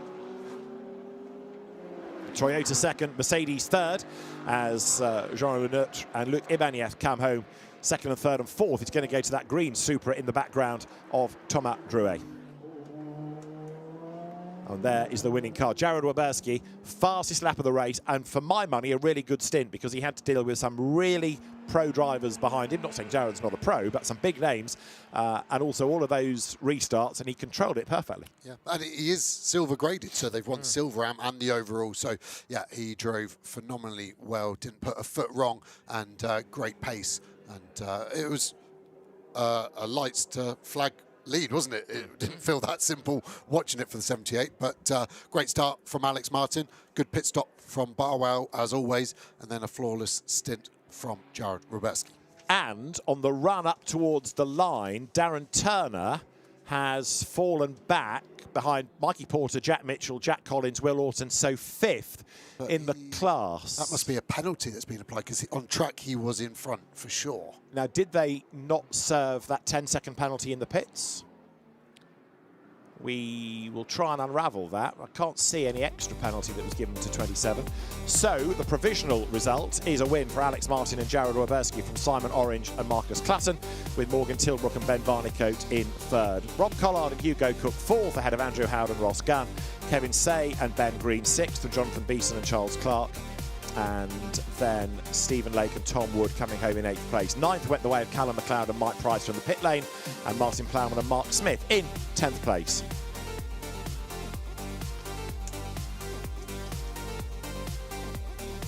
Now, even that result on screen is different from what we have on our timing pages because there was a penalty to apply to the Ferrari post-race. So number 13 has dropped back in the queue. So that's, and Darren Turner being shown as 14th across the line, and that car got a penalty as well. So the graphic, I'm afraid, is not reflecting the final classification.